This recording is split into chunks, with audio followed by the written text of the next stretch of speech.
Our skin is the mirror of our soul. Our skin is our largest sensory organ. Our skin needs a healthy microbiome balance. This is regulated by its pH value, which protects the skin from pathogens, cold and ultraviolet rays.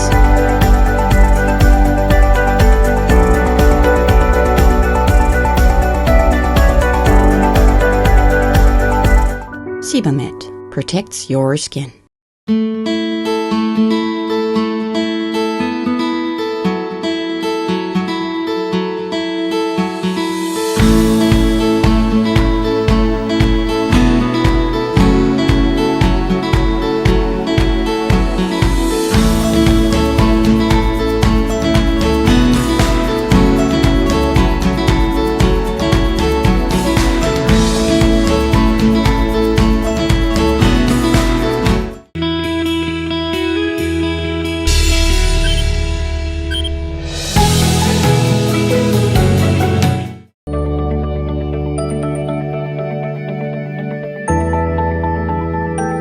നമസ്കാരം, ഞാൻ Rajesh Perunguzhi. BMC global live mega mart big ലവിൻ്റെ ഇന്നത്തെ എപ്പിസോഡിലേക്ക് ഏവർക്കും സ്വാഗതം. നമുക്കറിയാം, Bahrain media city എന്തെങ്കിലും ഒരു സ്പെഷ്യൽ ഡേ വന്നു കഴിഞ്ഞാൽ ഒരു സ്പെഷ്യൽ എപ്പിസോഡുമായി പ്രേക്ഷകരുടെ മുമ്പിലേക്ക് എത്താറുണ്ട്. എല്ലാവർക്കും അറിയാം ഇന്നത്തെ ദിവസത്തിൻ്റെ പ്രത്യേകത എന്താണെന്ന്. ഇന്ന് ലോക വനിതാ ദിനമാണ്. അപ്പോൾ വനിതാ ദിനത്തിൻ്റെ ഒരു സ്പെഷ്യൽ എപ്പിസോഡുമായിട്ടാണ് ഇന്ന് നിങ്ങളുടെ മുന്നിലേക്ക് ഞങ്ങൾ എത്തിയിരിക്കുന്നത്. ഇന്ന് നമ്മളോടൊപ്പം ഉള്ളത് ബഹ്റൈനിൽ അറിയപ്പെടുന്ന നഴ്സസിൻ്റെ ഒരു സംഘടനയുണ്ട്, യുണീബ്. യുണീബിൻ്റെ അമരക്കാരായിട്ടുള്ള 3 വനിതകളാണ് നമ്മളോടൊപ്പം ഉള്ളത്. അതിൻ്റെ പ്രസിഡന്റ് ലിത്ത മറിയം വർഗീസ്, സെക്രട്ടറി അനു ഷജിത്ത്, ട്രഷററായിട്ടുള്ള ജെയ്സി ലൈച്ചു. ഈ 3 വനിതകളാണ് ഇന്ന് നമ്മളോടൊപ്പം. വനിതാ ദിനത്തെക്കുറിച്ച് ഒത്തിരി കാര്യങ്ങൾ ഇന്ന് നമ്മൾ ചർച്ച ചെയ്യാൻ പോവുകയാണ്. എല്ലാവർക്കും നമസ്കാരം. നമസ്കാരം. BMC global live mega mart big ലവിൻ്റെ ഇന്നത്തെ ഈ സ്പെഷ്യൽ വനിതാ ദിന സ്പെഷ്യൽ എപ്പിസോഡിലേക്ക് നിങ്ങളെ ഹൃദയപൂർവ്വം സ്വാഗതം ചെയ്യുകയാണ്. ഒരിക്കൽ കൂടി, യുണീബ് എന്ന് പറയുന്ന സംഘടന എന്താണ്? യുണീബിൻ്റെ ഫുൾ ഫോം എന്താണ്? യുണൈറ്റഡ് നഴ്സസ് ഇന്ത്യ ബഹ്റൈൻ എന്നാണ് യുണീബിൻ്റെ ഫുൾ ഫോം. ഇത് നഴ്സുമാരുടെ ഒരു സംഘടനയാണ്. നഴ്സുമാരുടെ സംഘടനയാണ് ബഹ്റൈൻ. എനിക്ക് തോന്നുന്നു മെജോറിറ്റി ലേഡീസ് ആണെന്ന് തോന്നുന്നു അല്ലേ? ഏകദേശം 80% എടുത്തു പറയുവാണെങ്കിൽ ലേഡീസ് ആണ്. ഏതായാലും നമ്മുടെ എപ്പിസോഡ് എന്ന് പറയുന്നത് വനിതാ ദിനവുമായി ബന്ധപ്പെട്ട്, നമുക്ക് വനിതാ ദിനവുമായി ബന്ധപ്പെട്ട് കുറേ കാര്യങ്ങൾ സംസാരിച്ചതിന് ശേഷം നിങ്ങളുടെ സംഘടനയെക്കുറിച്ച് സംസാരിക്കാം. തീർച്ചയായും. എന്താണ് വനിതാ ദിനം എന്നതുകൊണ്ട് ഉദ്ദേശിക്കുന്നത്? വനിതാ ദിനം എന്നുദ്ദേശിക്കുന്നത് സ്ത്രീ ശാക്തീകരണത്തിനു വേണ്ടി അന്താരാഷ്ട്ര നിലയിൽ ആഘോഷിക്കുന്ന, അവരുടെ ആരോഗ്യപരമായിട്ട്, വിദ്യാഭ്യാസപരമായിട്ട്, അല്ലെങ്കിൽ സാംസ്കാരികപരമായിട്ടൊക്കെ മുന്നിൽ നിൽക്കുന്ന സ്ത്രീകളെ ആദരിക്കുന്ന ഒരു അന്താരാഷ്ട്ര ദിനമാണ് വുമൺസ് ഡേ. അപ്പോൾ അതിൻ്റെ ഒരു ഭാഗമായിട്ട് ഞങ്ങളെ യുണൈറ്റഡ് നഴ്സസ് ഇന്ത്യ ബഹ്റൈനെ ഈ BMC ഗ്ലോബൽ ലൈവിലേക്ക് ഞങ്ങളെ ക്ഷണിച്ചതിന് ആദ്യം തന്നെ ഞങ്ങളുടെ ഭാഗത്തു നിന്നുള്ള നന്ദിയും സ്നേഹവും അറിയിക്കുന്നു. ഇതിൻ്റെ BMCയുടെ പറ്റി 2 വാക്ക് പറയാതിരിക്കാൻ പറ്റത്തില്ല. കാര്യം BMC മീഡിയ എപ്പോഴും നമ്മളുടെ പ്രവാസികളെ സപ്പോർട്ട് ചെയ്യുകയും അവർക്ക് വേണ്ടി അവരുടെ കലാപരമായിട്ടുള്ള കാര്യങ്ങളിലൊക്കെ കൊടുക്കുന്ന ഒരു സപ്പോർട്ട് ശരിക്കും ഒരു അഭിനന്ദനാർഹമാണ്.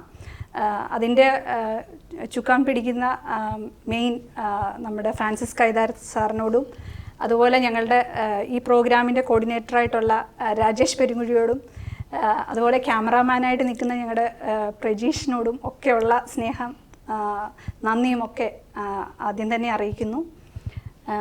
വളരെയധികം സന്തോഷമുണ്ട് ഞങ്ങളെ ഇതിൻ്റെ ഭാഗമായിട്ട് ഞങ്ങളെ ഇങ്ങോട്ട് ക്ഷണിച്ചതിൽ. തീർച്ചയായിട്ടും ഇന്നൊരു സ്പെഷ്യൽ എപ്പിസോഡാണ്. അതാണ് 3 വനിതകളെ തന്നെ ഇതിനകത്ത് ഉൾപ്പെടുത്താം എന്ന് കരുതിയത്. ഞാൻ ചോദിക്കട്ടെ, ഏതായാലും സ്ത്രീകളുമായി ബന്ധപ്പെട്ട കാര്യങ്ങൾ തന്നെയാണ് നമ്മൾ സംസാരിക്കാൻ പോകുന്നത്. ഒരു സ്ത്രീയായിട്ട് ജനിച്ചതിന് ശേഷം ഇത്രയും കാലത്തിനിടയിൽ അതിന് ഒരു അർത്ഥമുണ്ടെന്ന് തോന്നിയത് എപ്പോഴാണ്? സ്ത്രീയായിട്ട് ജനിച്ചതിൽ തീർച്ചയായിട്ടും അതിന് അർത്ഥമുണ്ട്. എന്താണെന്ന് വെച്ചാൽ, ആദ്യം സ്ത്രീ ജനിക്കുന്നത് ഒരു മകളായിട്ടാണ്. പിന്നെ അവള് കല്യാണം കഴിച്ച ഒരു ഭാര്യയാവും, പിന്നെ ഒരു അമ്മയാവും, അങ്ങനെ ആവും, പിന്നെ ഒരു കുടുംബത്തിന്റെ തന്നെ നെടും തൂണെന്ന് തന്നെ പറയാം. കുടുംബത്തെ നയിക്കാൻ എന്തായാലും സ്ത്രീകൾക്കാണ് ആണുങ്ങളെക്കാളും കുറച്ചും കൂടെ ഒരു പ്രയോറിറ്റി. അപ്പൊ എന്തുകൊണ്ടും സ്ത്രീയായി ജനിച്ചതിന് തീർച്ചയായിട്ടും അർത്ഥമുണ്ട്. തീർച്ചയായിട്ടും. എപ്പോഴെങ്കിലും തോന്നിയിട്ടുണ്ടോ ഒരു പുരുഷനായിരുന്നുവെങ്കിൽ എന്ന്? ഇതുവരെ അങ്ങനെ തോന്നിയിട്ടില്ല. സ്ത്രീയായി ജനിച്ചതിന്റെ അഭിമാനം തന്നെയാണ്. ഒരുപാട് കാര്യങ്ങൾ സ്ത്രീയായി ജനിച്ചത് കൊണ്ട് ഒരുപാട് കാര്യങ്ങൾ മാനേജ് ചെയ്യാനും ഒരുപാട് കാര്യങ്ങൾ ചെയ്യാനും കഴിഞ്ഞിട്ടുണ്ട്. പുരുഷനായി ജനിക്കണമെന്ന് ഇതുവരെ തോന്നിയിട്ടില്ല. ഇപ്പം കമ്പയർ ടു ആണിനെയും പെണ്ണിനെയും എടുത്തു കഴിഞ്ഞ് കഴിഞ്ഞാൽ ഒരു സ്ത്രീക്ക് എവിടെ എടുത്ത് ഏത് മേഖലകളിൽ എടുത്താലും വളരെ മൾട്ടി ടാലന്റഡ് ആയിരിക്കും. അല്ലെങ്കിൽ അവരെ ഒരേ സമയത്ത് തന്നെ പല കാര്യങ്ങൾ മാനേജ് ചെയ്തു പോകുന്ന ഒരു സ്കിൽസ് സ്ത്രീകൾക്കേ ഉള്ളൂ. അത് എടുത്തു പറയേണ്ടത് തന്നെയാണ്, അല്ലേ? തീർച്ചയായിട്ടും സ്ത്രീകൾക്ക് ചെയ്യുന്ന എല്ലാ കാര്യങ്ങളും ഇപ്പൊ പുരുഷന്മാർക്ക് ചെയ്യാൻ പറ്റത്തില്ല. അത് തിരിച്ചു വന്നത് തന്നെയാണല്ലോ. അങ്ങനെയുണ്ട്. എങ്കിലും ഞാൻ പറഞ്ഞ ഇപ്പം സമൂഹത്തിൽ നമ്മൾ അല്ലെങ്കിൽ വ്യക്തിപരമായിട്ട് ഞാൻ എടുത്തു കഴിഞ്ഞാൽ ഇപ്പം ഞാൻ മാനേജ് ചെയ്യുന്ന പോലെ ചിലപ്പം എൻ്റെ പാർട്ട്ണർ എല്ലാ കാര്യങ്ങളും മാനേജ് ചെയ്യണമെന്നില്ല. അങ്ങനെ നമ്മൾ വീട്ടിലെ കാര്യങ്ങൾ, നമ്മുടെ കുഞ്ഞുങ്ങളുടെ കാര്യങ്ങൾ, നമ്മളുടെ ഫാമിലിയുടെ കാര്യങ്ങൾ, ജോലി, അതുപോലെ സാമൂഹ്യ പ്രവർത്തനം എല്ലാം ഒരുമിച്ച് ഒരു കുടക്കീഴിൽ കൊണ്ടുപോകുക എന്ന് പറയുന്നത് അതൊരു മൾട്ടി സ്കിൽ അങ്ങനെ ഉണ്ടെങ്കിലേ ഉള്ളൂ. പുരുഷനും ഒരു വാല്യൂ ഉണ്ട്. തീർച്ചയായിട്ടും തീർച്ചയായിട്ടും. അതുപോലെ തന്നെ സ്ത്രീകളുടെ ഉന്നമനത്തിന് വേണ്ടിയിട്ട് നമ്മുടെ ഭരണകൂടം ഒത്തിരി കാര്യങ്ങൾ ചെയ്യുന്നുണ്ട്. പക്ഷെ എന്നിട്ടും സ്ത്രീകൾക്കെതിരെയുള്ള അതിക്രമങ്ങൾ ഇങ്ങനെ വർദ്ധിച്ചു വരുന്നു. എങ്ങനെയാണ് ഇപ്പോ നമുക്കറിയാം നമ്മുടെ സമൂഹത്തിൽ നടന്നുകൊണ്ടിരിക്കുന്ന, നമ്മളിപ്പോ ബഹ്റിനിലാണ് ജീവിക്കുന്നതെങ്കിലും കേരളത്തിൽ നടന്നുകൊണ്ടിരിക്കുന്ന ഒത്തിരി പ്രശ്നങ്ങളുണ്ട്, അല്ലെ? അതിനോടൊക്കെ നിങ്ങൾ എങ്ങനെ പ്രതികരിക്കുന്നു? ഭരണഘടന ഓരോ കാര്യങ്ങൾ കൊണ്ടുവരുന്നുണ്ട്. പക്ഷേ അത് എത്രമാത്രം അത് ഇംപ്ലിമെൻ്റ് ആകുന്നുണ്ട്, അല്ലെങ്കിൽ അത് എത്രമാത്രം അത് പ്രാവർത്തികമാക്കാൻ എത്രമാത്രം വനിതകളിലേക്ക് അത് എത്രമാത്രം പ്രാവർത്തികമാകുന്നുണ്ട് എന്ന് നമുക്ക് ചിന്തിക്കേണ്ടതുണ്ട്. നമ്മൾ ഭരണഘടന ഉണ്ടാക്കുന്നുണ്ട്, പക്ഷെ അതിനുവേണ്ടിയുള്ള സപ്പോർട്ട്, അതിനുവേണ്ടിയുള്ള ഒരു ഇംപ്ലിമെൻറ്റേഷൻ ഉണ്ടാവുന്നുണ്ടോ എന്ന് ചിന്തിക്കേണ്ടതുണ്ട്. ഭരണഘടന കൊണ്ടുവന്നാൽ മാത്രം പോരാ, അത് എത്തേണ്ട കരങ്ങളിൽ അത് തീർച്ചയായിട്ടും അത് എത്തുന്നുണ്ടോ, സ്ത്രീകൾക്ക് വേണ്ട സപ്പോർട്ട് അല്ലെങ്കിൽ അവർക്ക് വേണ്ട കരുതൽ, അവർക്ക് വേണ്ട പ്രൊട്ടക്ഷൻ ഒക്കെ എല്ലാ മേഖലകളിൽ നിന്നും കൊടുക്കുന്നുണ്ടോ എന്ന് ചിന്തിക്കണം. തീർച്ചയായിട്ടും സ്ത്രീകളെ പോലെ തന്നെ കുട്ടികളും നേരിടുന്ന ഒത്തിരി പ്രശ്നങ്ങൾ നമ്മുടെ നാട്ടിലിപ്പോൾ ഉണ്ട്. പക്ഷെ അതിനൊക്കെ കാരണക്കാർ എന്ന് പറയുന്നത് മാതാപിതാക്കൾ തന്നെയാണ്. ഒരു പരിധിവരെ അമ്മമാർക്ക് കുട്ടികളെ നേരായ വഴിയിലേക്ക് കൊണ്ടുവരാൻ സാധിക്കും. എന്തുകൊണ്ടാണ് ഇത്തരത്തിലുള്ള പ്രശ്നങ്ങൾ നടക്കുന്നത്? എന്തുകൊണ്ട് രക്ഷകർത്താക്കൾ ഈ രീതിയിലുള്ള ഒരു ഇത് കാണിക്കുന്നു? കുട്ടികളെ എന്തുകൊണ്ട് ഇപ്പോൾ മയക്കുമരുന്നിൻ്റെ ഇതിലോട്ടാണ് ഏറ്റവും കൂടുതൽ കുട്ടികൾ പോകുന്ന ഒരവസ്ഥ ഇപ്പോൾ കാണുന്നത്. എന്തുകൊണ്ട് ഇങ്ങനെ സംഭവിക്കുന്നു? തീർച്ചയായും മാതാപിതാക്കൾക്ക് പ്രാധാന്യമുണ്ട്. കാരണം കുട്ടികളെ കേൾക്കാനും കുട്ടികളുമായി സമയം ചെലവഴിക്കാനും അവർ സമയം കണ്ടെത്തണം. കുട്ടികൾക്ക് പറയാനുള്ളത് ഒരു ദിവസം ഒരു നിശ്ചിതമായ സമയം, എല്ലാവരും ബിസി ഷെഡ്യൂൾ ആണെങ്കിൽ കൂടിയും ഒരു നിശ്ചിതമായ സമയം കുട്ടികൾക്ക് വേണ്ടി മാറ്റി വയ്ക്കണം. കുട്ടികൾക്ക് എന്താണ് പറയാനുള്ളത് അത് കേൾക്കുക, ക്ഷമയോടെ കേൾക്കുക, അവരെ ഗൈഡ് ചെയ്യുക, പ്രോപ്പറായിട്ട് ബോൾഡായിട്ട് കുട്ടിക്കാലം മുതലേ അവരെ ബോൾഡായിട്ട് വളർത്തിക്കൊണ്ടുവരിക.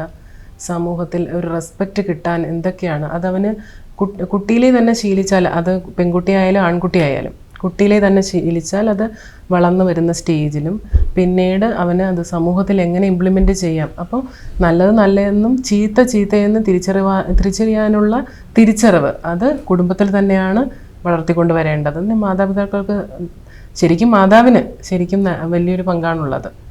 തീർച്ചയായിട്ടും നമ്മളെ ടെക്നോളജി എന്ന് പറയുന്നത് ഇപ്പോൾ ആർക്കും പ്രെഡിക്റ്റ് ചെയ്യാൻ പറ്റാത്തൊരു ലെവലിലോട്ടാണ് എത്തിയിരിക്കുന്നത്. നമ്മുടെ കുട്ടികൾ അവർ ചെയ്യുന്ന പ്രവൃത്തികൾ നമുക്ക് മോണിറ്റർ ചെയ്യാൻ കഴിയണം.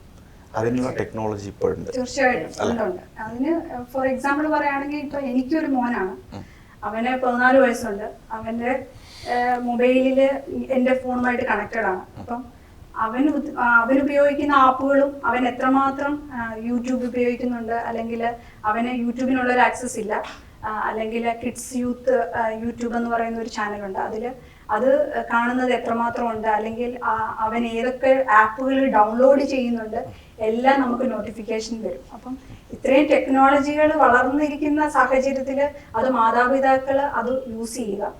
കാര്യം പേരൻറ്റിങ് ആയിട്ടുള്ള ആപ്പുകളുണ്ട്, പേരൻറ്റിങ് കൺട്രോളുകളുള്ള ആപ്പുകളുണ്ട്.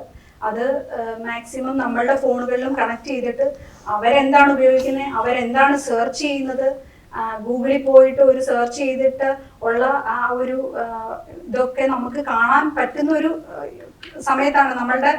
എൻ്റെ ചെറുപ്രായത്തിലൊന്നും ഞാൻ ഫോണെന്ന് പറയുന്ന സാധനം കണ്ടിട്ടില്ല. എനിക്ക് ജോലി കിട്ടി എൻ്റെ 23-ാമത്തെ വയസ്സിലാണ് എനിക്ക് സ്വന്തമായിട്ട് ഒരു ഫോൺ കിട്ടുന്നത്. ഞാൻ ആ കിട്ടിയ സമയങ്ങളൊക്കെ വളരെ ഭയങ്കര എക്സൈറ്റഡ് ആയിട്ടാണ് ഞാൻ ആ സമയങ്ങൾ കണ്ടത്. അപ്പം ആ ഒരു സമയത്തിൽ മാറിയിട്ട് ഇപ്പോഴത്തെ കുഞ്ഞുങ്ങളുടെ ജനിച്ച് വീഴുന്ന കുഞ്ഞുങ്ങളുടെ കൈകളിലേക്കാണ് ഫോൺ കിട്ടുന്നത്. അപ്പൊ അത് ഒന്ന് മോണിറ്റർ ചെയ്യാനുള്ള ഒരു ഉത്തരവാദിത്വം എല്ലാ പേരൻസിനും ഉണ്ട്. അത് എത്രമാത്രം ഇന്ന ടൈം കഴിഞ്ഞ് കഴിഞ്ഞാൽ സ്വിച്ച് ഓഫ് ആകുന്ന രീതിയിൽ സെറ്റ് ചെയ്യാം. നമുക്ക് തന്നെ നമ്മുടെ മൊബൈലിൽ, ഞാനിപ്പോൾ ഡ്യൂട്ടിക്ക് പോയി കഴിഞ്ഞ് കഴിഞ്ഞാൽ അവന് മൊബൈൽ യൂസ് ചെയ്യുന്നുണ്ടെങ്കിൽ എനിക്ക് എൻ്റെ ഫോണിൽ നിന്ന് അത് സ്വിച്ച് ഓഫ് ചെയ്യാൻ പറ്റും. പിന്നെ രാവിലെ ആയാലേ അത് സ്വിച്ച് ഓൺ ആകത്തുള്ളൂ. അപ്പം അത്രയും ടെക്നോളജി ഉള്ളപ്പം നമ്മളത് യൂസ് ചെയ്യണം. അത് അറിയാൻ വയ്യാത്ത മാതാപിതാക്കൾ പ്ലേ സ്റ്റോറിൽ നിന്ന് ഡൗൺലോഡ് ചെയ്ത് പേരന്റിങ് കൺട്രോൾ ഉള്ള ഫോണുകൾ മാത്രമേ നമ്മുടെ കുഞ്ഞുങ്ങൾക്ക് കൊടുക്കാവൂ ഒരു പ്രായം വരെ. പുതിയ അറിവ് തന്നെ ആയിരിക്കും. പല മാതാപിതാക്കൾക്കും ഇത്തരത്തിലുള്ള ആപ്ലിക്കേഷൻസ് ഒക്കെ ഉള്ള കാര്യം അറിയത്തില്ല. അപ്പൊ അത് മാതാപിതാക്കൾ പ്രത്യേകം ശ്രദ്ധിക്കേണ്ടതാണ്. നമ്മുടെ ടെക്നോളജി എന്ന് പറയുന്നത് ഇപ്പോൾ വളരെ വലുതായി കഴിഞ്ഞിരിക്കുകയാണ്. നമുക്ക് എന്തും നമ്മുടെ ഈ വിരൽത്തുമ്പിൽ എന്തും ചെയ്യാൻ പറ്റുന്ന ഒരു ലെവലിലേക്ക് നമ്മുടെ ടെക്നോളജി വളർന്നു. തീർച്ചയായിട്ടും നമുക്ക് പ്രത്യേകിച്ച് ഇപ്പം മയക്കുമരുന്നിനെ പറ്റി പറയും. ഇപ്പം നമ്മുടെ യുവതലമുറയിലെല്ലാം ഈ മയക്കുമരുന്നിന് അഡിക്റ്റായിട്ട് പോകുന്നുണ്ട്. അതിൻ്റെ ഒട്ടുമിക്ക ഭാഗവും അതിനൊരു കാരണക്കാർ നമ്മളുടെ വീട്ടിലുള്ളവർ തന്നെയാണ്. അവരുടെ പ്രശ്നങ്ങൾ, അവരുടെ പ്രയാസങ്ങൾ നമ്മൾ മനസ്സിലാക്കാതെ പോകുമ്പോഴാണ് അവരിങ്ങനെയുള്ള അഡിക്ഷനിലേക്ക് പോകുന്നത്. അവരുടെ ലഹരി ഒന്നുകിൽ കലാപരമായിട്ട് എന്തെങ്കിലും കാര്യങ്ങളിൽ ഏർപ്പെടുത്തണം കുഞ്ഞിലെ മുതൽ. അവരുടെ ലഹരി വേറെ എന്തെങ്കിലും ഉള്ള കാര്യങ്ങളിലേക്ക്, ആക്ടിവിറ്റികളിലേക്ക്, കൾച്ചറൽ ആക്ടിവിറ്റിയിലേക്കൊക്കെ അവരുടെ ലഹരികൾ മാറിക്കഴിഞ്ഞു കഴിഞ്ഞാൽ ഒരിക്കലും നമ്മുടെ കുഞ്ഞുങ്ങളെ ഈ ലഹരി തേടി പോകത്തില്ല. തീർച്ചയായിട്ടും അത് ഈ പ്രവാസ ലോകത്താണ് എനിക്ക് തോന്നുന്നത്. എല്ലാ രക്ഷാകർത്താക്കളും എന്തെങ്കിലും കുട്ടിക്ക് എന്തെങ്കിലും പാട്ടോ ഡാൻസോ അങ്ങനെ എന്തെങ്കിലും ഒരു ആക്ടിവിറ്റിയിൽ അവരെ കൊണ്ട് ചേർക്കുകയാണ്. അതിനുള്ള സാഹചര്യം ഗൾഫ് രാജ്യങ്ങളിലുണ്ട്, നാട്ടിലുമുണ്ട്. പക്ഷേ നാട്ടിൽ അങ്ങനെ ആരും കൂടുതൽ കുട്ടികളെ അവരുടെ എക്സ്ട്രാ കരിക്കുലർ ആക്ടിവിറ്റി എന്താണെന്ന് കണ്ടെത്തിയിട്ട് അവരെ അതിന് വേണ്ടിയിട്ടുള്ളൊരു സാഹചര്യം ഉണ്ടാക്കി കൊടുക്കുന്നില്ല. ഒരുപക്ഷെ അങ്ങനെയൊക്കെ കൊണ്ടുപോയി കഴിഞ്ഞാൽ കുട്ടികൾക്ക് ഈ വെറുതെ ഇരിക്കുന്ന സമയമാണ് ഇവരുടെ പ്രശ്നം എന്ന് പറയുന്നത്. ആ സമയത്താണ് പലതും ചിന്തിക്കാനും ചെയ്യാനുള്ള ഒരു സാഹചര്യം ഉണ്ടാകുന്നത്. ആരുമില്ലാതെ നോട്ട് ചെയ്യാതെ തനിയെ ഇരിക്കുന്ന സമയത്താണ് ഇങ്ങനത്തെ ചിന്തകളൊക്കെ വരുന്നത്. അല്ലെങ്കിൽ അവര് നിൽക്കുന്ന ഒരു സമൂഹത്തെ പറ്റി ഒരു ധാരണ പേരൻസിനും ഉണ്ടായിരിക്കണം. ഇപ്പം അവരുടെ ഫ്രണ്ട്സ് ആരാണ്, അവരാരുമായിട്ടൊക്കെയാണ് കണക്റ്റ് ആകുന്നത് എന്നൊക്കെയുള്ളൊരു കൺട്രോള് നമ്മളുടെ പേരൻസിൻ്റെ ഭാഗത്തു നിന്ന് എപ്പോഴും ഉണ്ടാകണം. ഞാൻ ഈ റീസെൻ്റ്ലി ട്രിവാൻഡ്രത്ത് നടന്ന സംഭവത്തിൽ ഞാൻ കണ്ടത് ആ മകൻ്റെ റൂമിലേക്ക് ആ അമ്മ കയറിയിട്ട് ഏകദേശം 7 വർഷമായിരുന്നോ അങ്ങനെ എന്തോ പറയുന്നത് കണ്ടു. അപ്പോൾ അതിൽ നിന്ന് വ്യത്യസ്തമായിട്ട് നമ്മളുടെ ഒക്കെ ചൈൽഡ്ഹുഡ് ഓർത്ത് നോക്കിക്കഴിഞ്ഞാൽ നമ്മുടെ പേരൻസ് എന്നും നമ്മുടെ വീട്ടിൽ വന്ന് അല്ലെ റൂമിൻ്റെ അകത്ത് കയറി വൃത്തിയാക്കുകയും അല്ലെങ്കിൽ ആ ഒരു ഇത് അവർക്കറിയായിരുന്നു നമ്മൾ എന്തൊക്കെയാണ് ചെയ്യുന്നത്. അപ്പോൾ അങ്ങനെ ഒരു കണക്ഷൻ ബിറ്റ്വീൻ ഒരു പേരൻറ്റ് അല്ലെങ്കിൽ ഒരു കുഞ്ഞുമായിട്ട് അല്ലെങ്കിൽ ഒരു അമ്മ ഒരു കുഞ്ഞുമായിട്ട് എപ്പോഴും ഉണ്ടായിരിക്കണം. അതങ്ങനെ ഉണ്ടെങ്കിൽ ആ ഒരു സ്പേസ് അവർക്കുണ്ടെങ്കിൽ ഉറപ്പായിട്ടും നമ്മുടെ കുഞ്ഞുങ്ങൾ നാശത്തിലേക്ക് പോകത്തില്ല എന്ന് വിശ്വസിക്കുന്നു, പ്രാർത്ഥിക്കുന്നു. തീർച്ചയായിട്ടും അവരുടെ പ്രശ്നങ്ങൾ നമ്മളോട് വന്ന് പറയുമ്പോൾ നമ്മളത് കേൾക്കാനുള്ള ഒരു മനസ്സ് കാണിക്കണം. ഒരു സ്പേസ് തുടക്കത്തിലെ തന്നെ അവരെന്തെങ്കിലും ഒരു ചെറിയ കാര്യവുമായി നമ്മുടെ അടുത്തേക്ക് വരുമ്പോഴത്തേക്ക് നമ്മൾ സമയമില്ലാത്ത രീതിയിൽ അല്ലെങ്കിൽ അത് കേൾക്കാനുള്ള ഒരു വിമുഖത കാണിക്കുകയാണെങ്കിൽ പിന്നെ ആ കുട്ടി ഒരിക്കലും ഒരു കാര്യവും രക്ഷാകർത്താക്കളുമായിട്ട് ഷെയർ ചെയ്യത്തില്ല അല്ലെ. അവരെന്താണെന്ന് അവരുടെ മുഖം ഒന്ന് വാടിയാൽ അച്ഛനമ്മമാരത് തിരിച്ചറിയണം. പണ്ടത്തെ രക്ഷാകർത്താക്കൾ അത് തിരിച്ചറിയുമായിരുന്നു. ഒരു കുഞ്ഞിന്റെ മുഖം, ഒരു സ്കൂൾ വിട്ട് ലേറ്റായി വീട്ടിൽ വരുന്ന കുട്ടിയുടെ മുഖത്ത് നോക്കിയാൽ അറിയാൻ പറ്റും ആ കുട്ടിക്ക് എന്തെങ്കിലും പ്രശ്നമുണ്ടോ എന്ന്. പക്ഷെ ഇപ്പോഴത്തെ കുട്ടികളെ അങ്ങനെ വാച്ച് ചെയ്യാനുള്ള ഒരു സാഹചര്യം അച്ഛനും അമ്മയ്ക്കും ഇല്ല. സമയം നമ്മൾ കണ്ടെത്തണം. അങ്ങനെ കണ്ടെത്തിയാൽ മാത്രമേ ഇനിയുള്ള ഈ ഒരു തലമുറയെ നമുക്ക് നല്ല രീതിയിൽ മുന്നോട്ട് കൊണ്ടുപോകാൻ സാധിക്കൂ. തീർച്ചയായിട്ടും. അതുപോലെ ഒരു സ്ത്രീ ശാക്തീകരണം എന്നൊക്കെ നമ്മൾ എത്രയൊക്കെ പറഞ്ഞു കഴിഞ്ഞാൽ നമുക്ക് എന്തെങ്കിലും ഒരു പേഴ്സണലായിട്ടോ അല്ലെങ്കിൽ എന്തെങ്കിലും നമ്മളെ കുടുംബത്തിനൊക്കെ എന്തെങ്കിലും ഒരു പ്രശ്നം വന്നു കഴിഞ്ഞാൽ എത്ര ശാക്തീകരണമെന്ന് പറഞ്ഞു കഴിഞ്ഞാൽ നമ്മൾ മാനസികമായിട്ട് ഒരു തളർച്ച ഉണ്ടാവും അല്ലേ? ഒരുപക്ഷെ സമൂഹത്തിൽ നിന്നുള്ള ഒറ്റപ്പെടൽ, മറ്റുള്ളവരിൽ നിന്നുള്ള അവഗണന, ഇത്തരത്തിലുള്ള പ്രവൃത്തികളൊക്കെ പലരും നേരിട്ടുണ്ടാവണമല്ലോ. അപ്പം അങ്ങനെയുള്ള എന്തെങ്കിലും അവഗണനകളോ അല്ലെങ്കിൽ ഒറ്റപ്പെടലുകളോ നിങ്ങൾ നേരിട്ടിട്ടുണ്ടോ? എനിക്കങ്ങനെ അവഗണനകളൊന്നും നേരിട്ടിട്ടില്ല. പക്ഷെ അങ്ങനെ ഉണ്ടായിട്ടുള്ള ഒരുപാട് സ്ത്രീജനങ്ങളുണ്ട് നമ്മുടെ ഈ സമൂഹത്തിൽ. അപ്പം എനിക്ക് അവരോട് പറയാനുള്ള എന്താണെന്ന് വെച്ചാൽ, നമ്മൾ എന്ത് കാര്യത്തെയും പോസിറ്റീവായിട്ട് ചിന്തിക്കുക, നമ്മൾ സ്വന്തമായ ഒരു ബോൾഡ്നെസ് ഉണ്ടാക്കുക. എല്ലാവരുടെ ജീവിതത്തിലും കാണും എന്തെങ്കിലുമൊക്കെ ചെറിയ ചെറിയ പ്രശ്നങ്ങളില്ലാത്ത ആരും കാണത്തില്ല. അപ്പം അതിന് എല്ലാവരും പരിഹാരം കാണുന്നത് സൂയിസൈഡുകളിൽ കൂടെയും അങ്ങനെ പല രീതികളിലുമാണ്.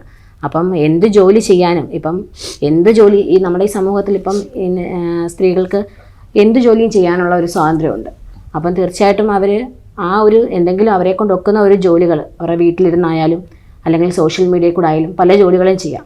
അങ്ങനെ ചെയ്ത് അവരാ സ്വന്തമായ ഒരു ബോൾഡ്നെസ് ഉണ്ടാക്കുക. എന്ത് അവഗണന വന്നാലും അതിനെ നമ്മൾ തരണം ചെയ്യുക എന്നതാണ് അതിന് ചെയ്യാൻ പറ്റുന്ന കാര്യം. പിന്നെ അതിന് ഭരണാധികാരികൾ ചെയ്യേണ്ട കാര്യങ്ങൾ എന്താണെന്ന് വെച്ചാൽ, അവർ ഇപ്പം നമ്മൾ ബഹ്റിൻ പോലുള്ള അറബ് കൺട്രികളിൽ അവർ സ്ത്രീകൾക്ക് കൊടുക്കുന്ന ആ പരിഗണനയും ആ സമത്വവും അതുപോലൊരു നിയമവും നമ്മുടെ നാട്ടിലും വരേണ്ട സമയം അതിക്രമിച്ചു കഴിഞ്ഞു. അങ്ങനൊരു രീതി വന്നു കഴിഞ്ഞാൽ നമുക്ക് ഈ ഒരു പ്രശ്നങ്ങളൊക്കെ ഒരു പരിധി വരെ പരിഹരിക്കാൻ പറ്റും എന്നാണ് എൻ്റെ ഒരു കാഴ്ചപ്പാട്. സ്ത്രീകളെ ബഹുമാനിക്കാൻ പഠിക്കുക, ഏറ്റവും വലിയ റെസ്പെക്റ്റ് കൊടുക്കണം. അത് ഇക്വാലിറ്റിയും റെസ്പെക്റ്റും ഉണ്ടെങ്കിൽ തന്നെ പകുതി പ്രശ്നങ്ങൾ മാറിക്കിട്ടും. അത് എവിടെയാണെങ്കിലും, അത് നിൽക്കുന്ന സമൂഹത്തിലാണെങ്കിലും നമ്മൾ നിൽക്കുന്ന കുടുംബത്തിലാണെങ്കിലും നമുക്ക് ഈക്വാലിറ്റി എന്ന് പറയുന്ന ഒരു കാര്യം എല്ലാ കാര്യത്തിലും കൊടുക്കുവാണെങ്കിൽ, ഇപ്പം സ്ത്രീകളുടെ കാര്യത്തിൽ ഞാൻ പറഞ്ഞ ഫിനാൻഷ്യലി ഓരോ സ്ത്രീയും ഇൻഡിപെൻഡൻ്റ് ആകണം എന്നാണ് ഞാൻ ആഗ്രഹിക്കുന്നത്. അപ്പം നമ്മൾ കഷ്ടപ്പെടുന്നു, നമ്മൾ അധ്വാനിക്കുന്നു. ഇപ്പം ഞങ്ങൾ നഴ്സുമാരെ പ്രതിനിധീകരിച്ചാണല്ലോ ഇവിടെ ഇരിക്കുന്നത്. അപ്പം നഴ്സുമാർ ജോലി ചെയ്യുന്നു, അവരുടെ വേതനം അവരുടെ കരങ്ങളിൽ കുറച്ചെങ്കിലും ഒരു എമൗണ്ട് അവർക്ക് സെക്യൂർഡായിട്ട് അവരുടെ കയ്യിലുണ്ട് എങ്കിൽ, ഫിനാൻഷ്യലി ഒരു ഇൻഡിപെൻഡൻ്റ് ആണെങ്കിൽ അവർക്ക് ഒത്തിരിയധികം പ്രശ്നങ്ങളിൽ നിന്നൊക്കെ മാറി പോകും. അവർക്കിപ്പോൾ ഒരു അത്യാവശ്യം വന്നു, അവർക്ക് എടുക്കണമെങ്കിൽ ആരെയും ആശ്രയിക്കാതെ അവർക്കത് എടുത്തുപയോഗിക്കാനായിട്ടുള്ളൊരു ഈക്വാലിറ്റി ഫാമിലിയിൽ നിന്ന് തന്നെ കിട്ടിയാൽ ഒത്തിരിയധികം പ്രശ്നങ്ങളൊക്കെ ഒഴിവായി പോകും. ഈ സമൂഹത്തിൽ നഴ്സുമാർ നേരിടുന്ന പ്രതിസന്ധികൾ എന്താണ്? നിങ്ങൾ ഈ സമൂഹത്തിൽ നിന്നും എന്താണ് ആഗ്രഹിക്കുന്നത്? അല്ലെങ്കിൽ ഒരു സ്ത്രീ എന്ന നിലയിൽ ഈ സമൂഹത്തിൽ നിന്നും എന്താണ് ആഗ്രഹിക്കുന്നത്? അല്ലെങ്കിൽ നിങ്ങൾ നേരിടുന്ന പ്രശ്നങ്ങൾ എന്താണ്? മെയിനായിട്ട് സമൂഹത്തിൽ ഇക്വാലിറ്റി തന്നെയാണ്, സമത്വം ശ്രദ്ധിക്കപ്പെടുകയും അവരെ തുല്യരായിട്ട് കാണാനുള്ള, മെയിനായിട്ട് തുല്യരായിട്ട് കാണാനുള്ള ഒരു മാനസികാവസ്ഥയും മനോഭാവവും ഉടലെടുക്കണം. ഇല്ലെന്നല്ല പറയുന്നത്, അത് കുറച്ചുകൂടെ മെച്ചപ്പെട്ട രീതിയിൽ സഹപ്രവർത്തകർ എല്ലാവരും തന്നെ തുല്യത കൊണ്ടുവരണം. തുല്യതയിലൂടെ എന്താണ് അർത്ഥമാക്കുന്നതെന്ന് ചോദിച്ചാൽ, ഇപ്പോൾ പുരുഷന്മാർ ചെയ്യുന്ന കാര്യങ്ങൾ അതുപോലെ സ്ത്രീകൾ എല്ലാ മേഖലകളിലും സ്ത്രീകൾ കൈകാര്യം ചെയ്യുന്നുണ്ട്. അപ്പോൾ ഇക്വാലിറ്റി, മെയിനായിട്ട് ഇക്വാലിറ്റി കൊണ്ടുവന്നാൽ കുറേ പ്രശ്നങ്ങൾ, അവകാശങ്ങൾ എല്ലാം നടത്തപ്പെടുകയാണെങ്കിൽ കുറേ കാര്യങ്ങൾ, കുറേ മാറ്റങ്ങൾ വരുത്താൻ പറ്റും. ഇനിയുള്ള തലമുറയിലും ഒരുപാട് മാറ്റങ്ങൾ നമുക്ക് പ്രതീക്ഷിക്കാം. അങ്ങനെ ചെയ്യേണ്ട കാര്യമുണ്ട്. ലീഡേഴ്സിന്റെ പേരുകൾ നമുക്ക് എടുത്തു പറയാൻ പറ്റും. ഇപ്പം നമ്മുടെ ഇന്ത്യയുടെ രാഷ്ട്രപതി തന്നെ മുർമു മാഡം, അതൊരു സ്ത്രീയല്ലേ. അപ്പോൾ ഇവിടെ നമ്മളുടെ ആരോഗ്യ മന്ത്രി സ്ത്രീയല്ലേ. അപ്പം ഒത്തിരി ലീഡിംഗ് ആയിട്ടുള്ള ആൾക്കാർ നമ്മളുടെ ചുറ്റിനുമുണ്ട്. അവർക്കൊക്കെ കിട്ടിയിരിക്കുന്ന അവരുടെ ആ ഒരു ലീഡിംഗ് ആയിട്ടുള്ള ഒരു പൊസിഷനിലേക്ക് എത്താൻ കാരണം അവരുടെ ചുറ്റിന് നിന്നവരുടെ ഒരു കരുത്തേറിയ ഒരു സപ്പോർട്ടാണ്.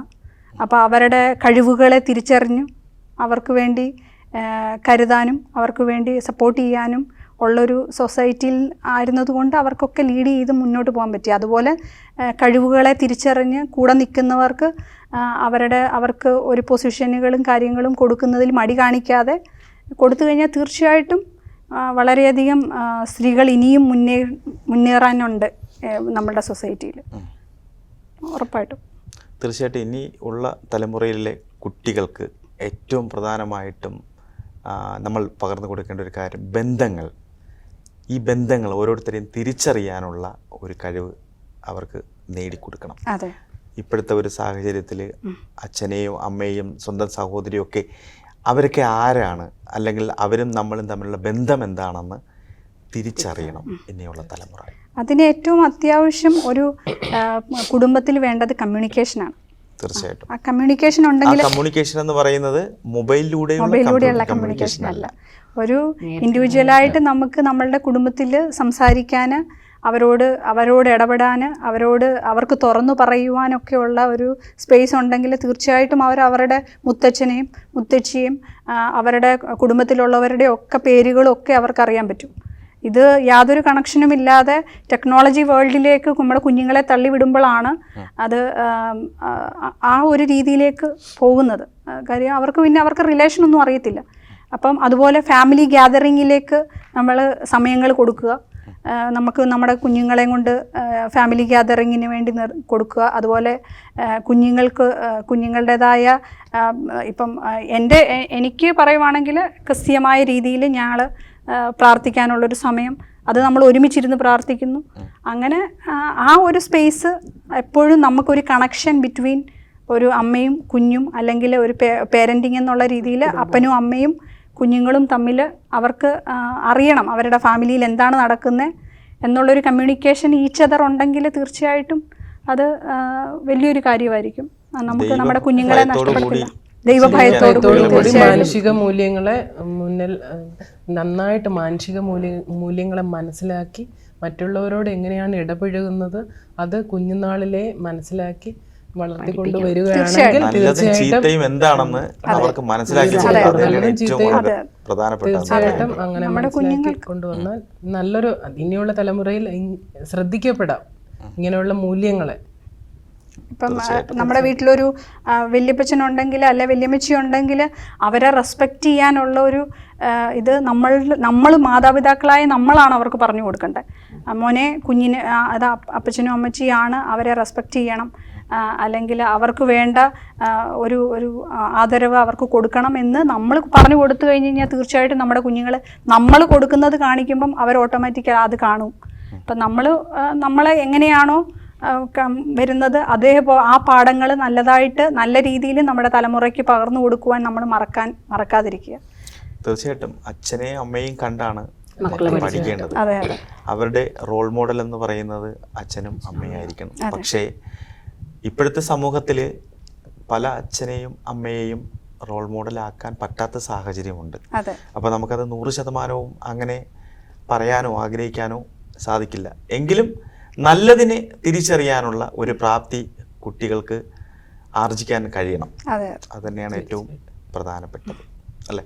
ഇന്നിപ്പോൾ ഈ വനിതാ ദിനവുമായി ബന്ധപ്പെട്ട് നമുക്ക് പ്രേക്ഷകർക്ക് അല്ലെങ്കിൽ പുതിയ തലമുറയ്ക്ക് കൊടുക്കാൻ പറ്റുന്ന ഏറ്റവും വലിയൊരു സന്ദേശവും അത് തന്നെയാണ്. തീർച്ചയായിട്ടും അല്ലേ? നമ്മുടെ കുഞ്ഞുങ്ങളെയൊക്കെ യേശു പറയേണ്ടടുത്ത് യേശും നോ പറയേണ്ടടുത്ത് നോയും പഠിപ്പിക്കാനായിട്ട് പറയാനായിട്ട് ഒരു കേപ്പബിലിറ്റി നമ്മുടെ കുഞ്ഞുങ്ങൾക്ക് ഉണ്ടാക്കിയെടുക്കണം. തീർച്ചയായിട്ടും. ഒരു തമാശ, ഇപ്പോൾ നമ്മൾ വനിതാ ദിനത്തെക്കുറിച്ച് പറഞ്ഞു, അല്ലെങ്കിൽ വേൾഡ് വിമൻസ് ഡേ അല്ലേ?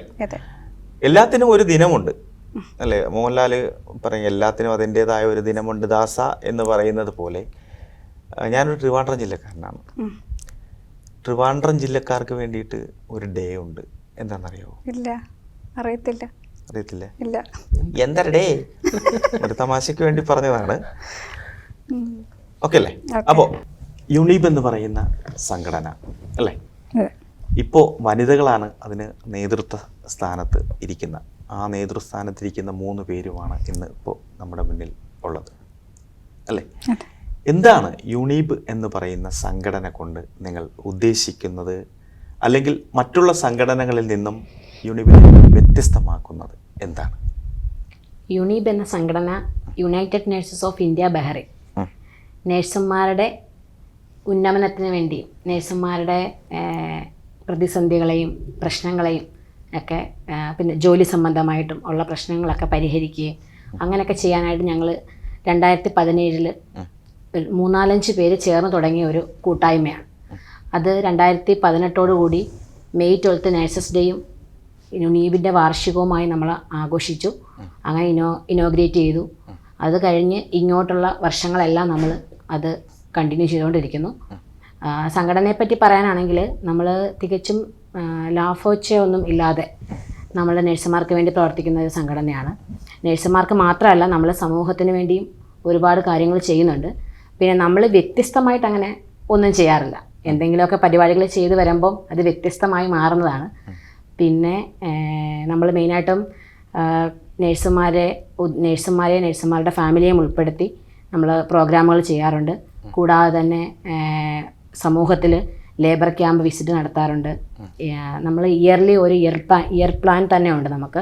ഓരോ മന്തും ഓരോരോ പ്രോഗ്രാംസ്, ബ്ലഡ് ഡൊണേഷന്, മെഡിക്കൽ ക്യാമ്പ്, പിന്നെ ഹീറ്റ് ചൂട് സമയത്ത് പുറത്ത് ജോലി ചെയ്യുന്ന ലേബേഴ്സിന് നമ്മളൊരു കിറ്റ് കൊടുക്കാറുണ്ട്.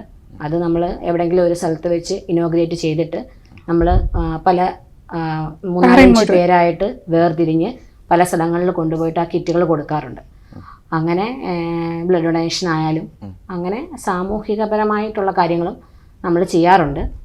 പിന്നെ അതിൽ നിന്ന് വേറിട്ട് പറയാനായിട്ടാണെങ്കിൽ നമ്മൾ റീസെൻ്റ് ആയിട്ട് ലാസ്റ്റ് ഇയറിൽ സ്പെഷ്യൽ ചിൽഡ്രൻസിൻ്റെ സ്കൂളിൽ ഒരു സ്പോർട്സ് ഡേ പ്രോഗ്രാം, ഒരു ആനുവൽ മീറ്റപ്പ് നമ്മൾ നടത്തിയായിരുന്നു. അത് നമുക്ക് പറയാനാണെങ്കിൽ അത് നമുക്ക് ഭയങ്കരമായ നമ്മൾ ഇതുവരെ ചെയ്തിട്ടില്ലാത്തൊരു പ്രോഗ്രാമായിരുന്നു. ഇതുവരെ ഒരു അസോസിയേഷനും ചെയ്തതായിട്ട് കാണുന്നില്ല. അങ്ങനെ ഒരു സ്കൂൾ തന്നെ എൻ്റെ ലൈഫിൽ സത്യം പറഞ്ഞാൽ ഞാൻ ആദ്യമായിട്ടാണ് അങ്ങനെ ഒരു സ്കൂളിൽ പോകുന്നത്.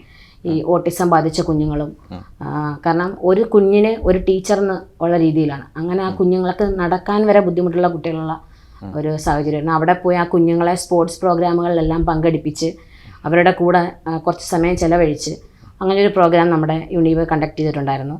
പിന്നെ ലാസ്റ്റ് ഇയറിൽ പറയാനാണെങ്കിൽ ഏഷ്യൻ സ്കൂളുമായിട്ട് ചേർന്നിട്ട് ടീച്ചർമാരെയും കുട്ടികളെയും മാതാപിതാക്കളെയും ഉൾപ്പെടുത്തി നമ്മൾ അവിടെ ഒരു medical camp, health awareness camp നടത്തിയായിരുന്നു.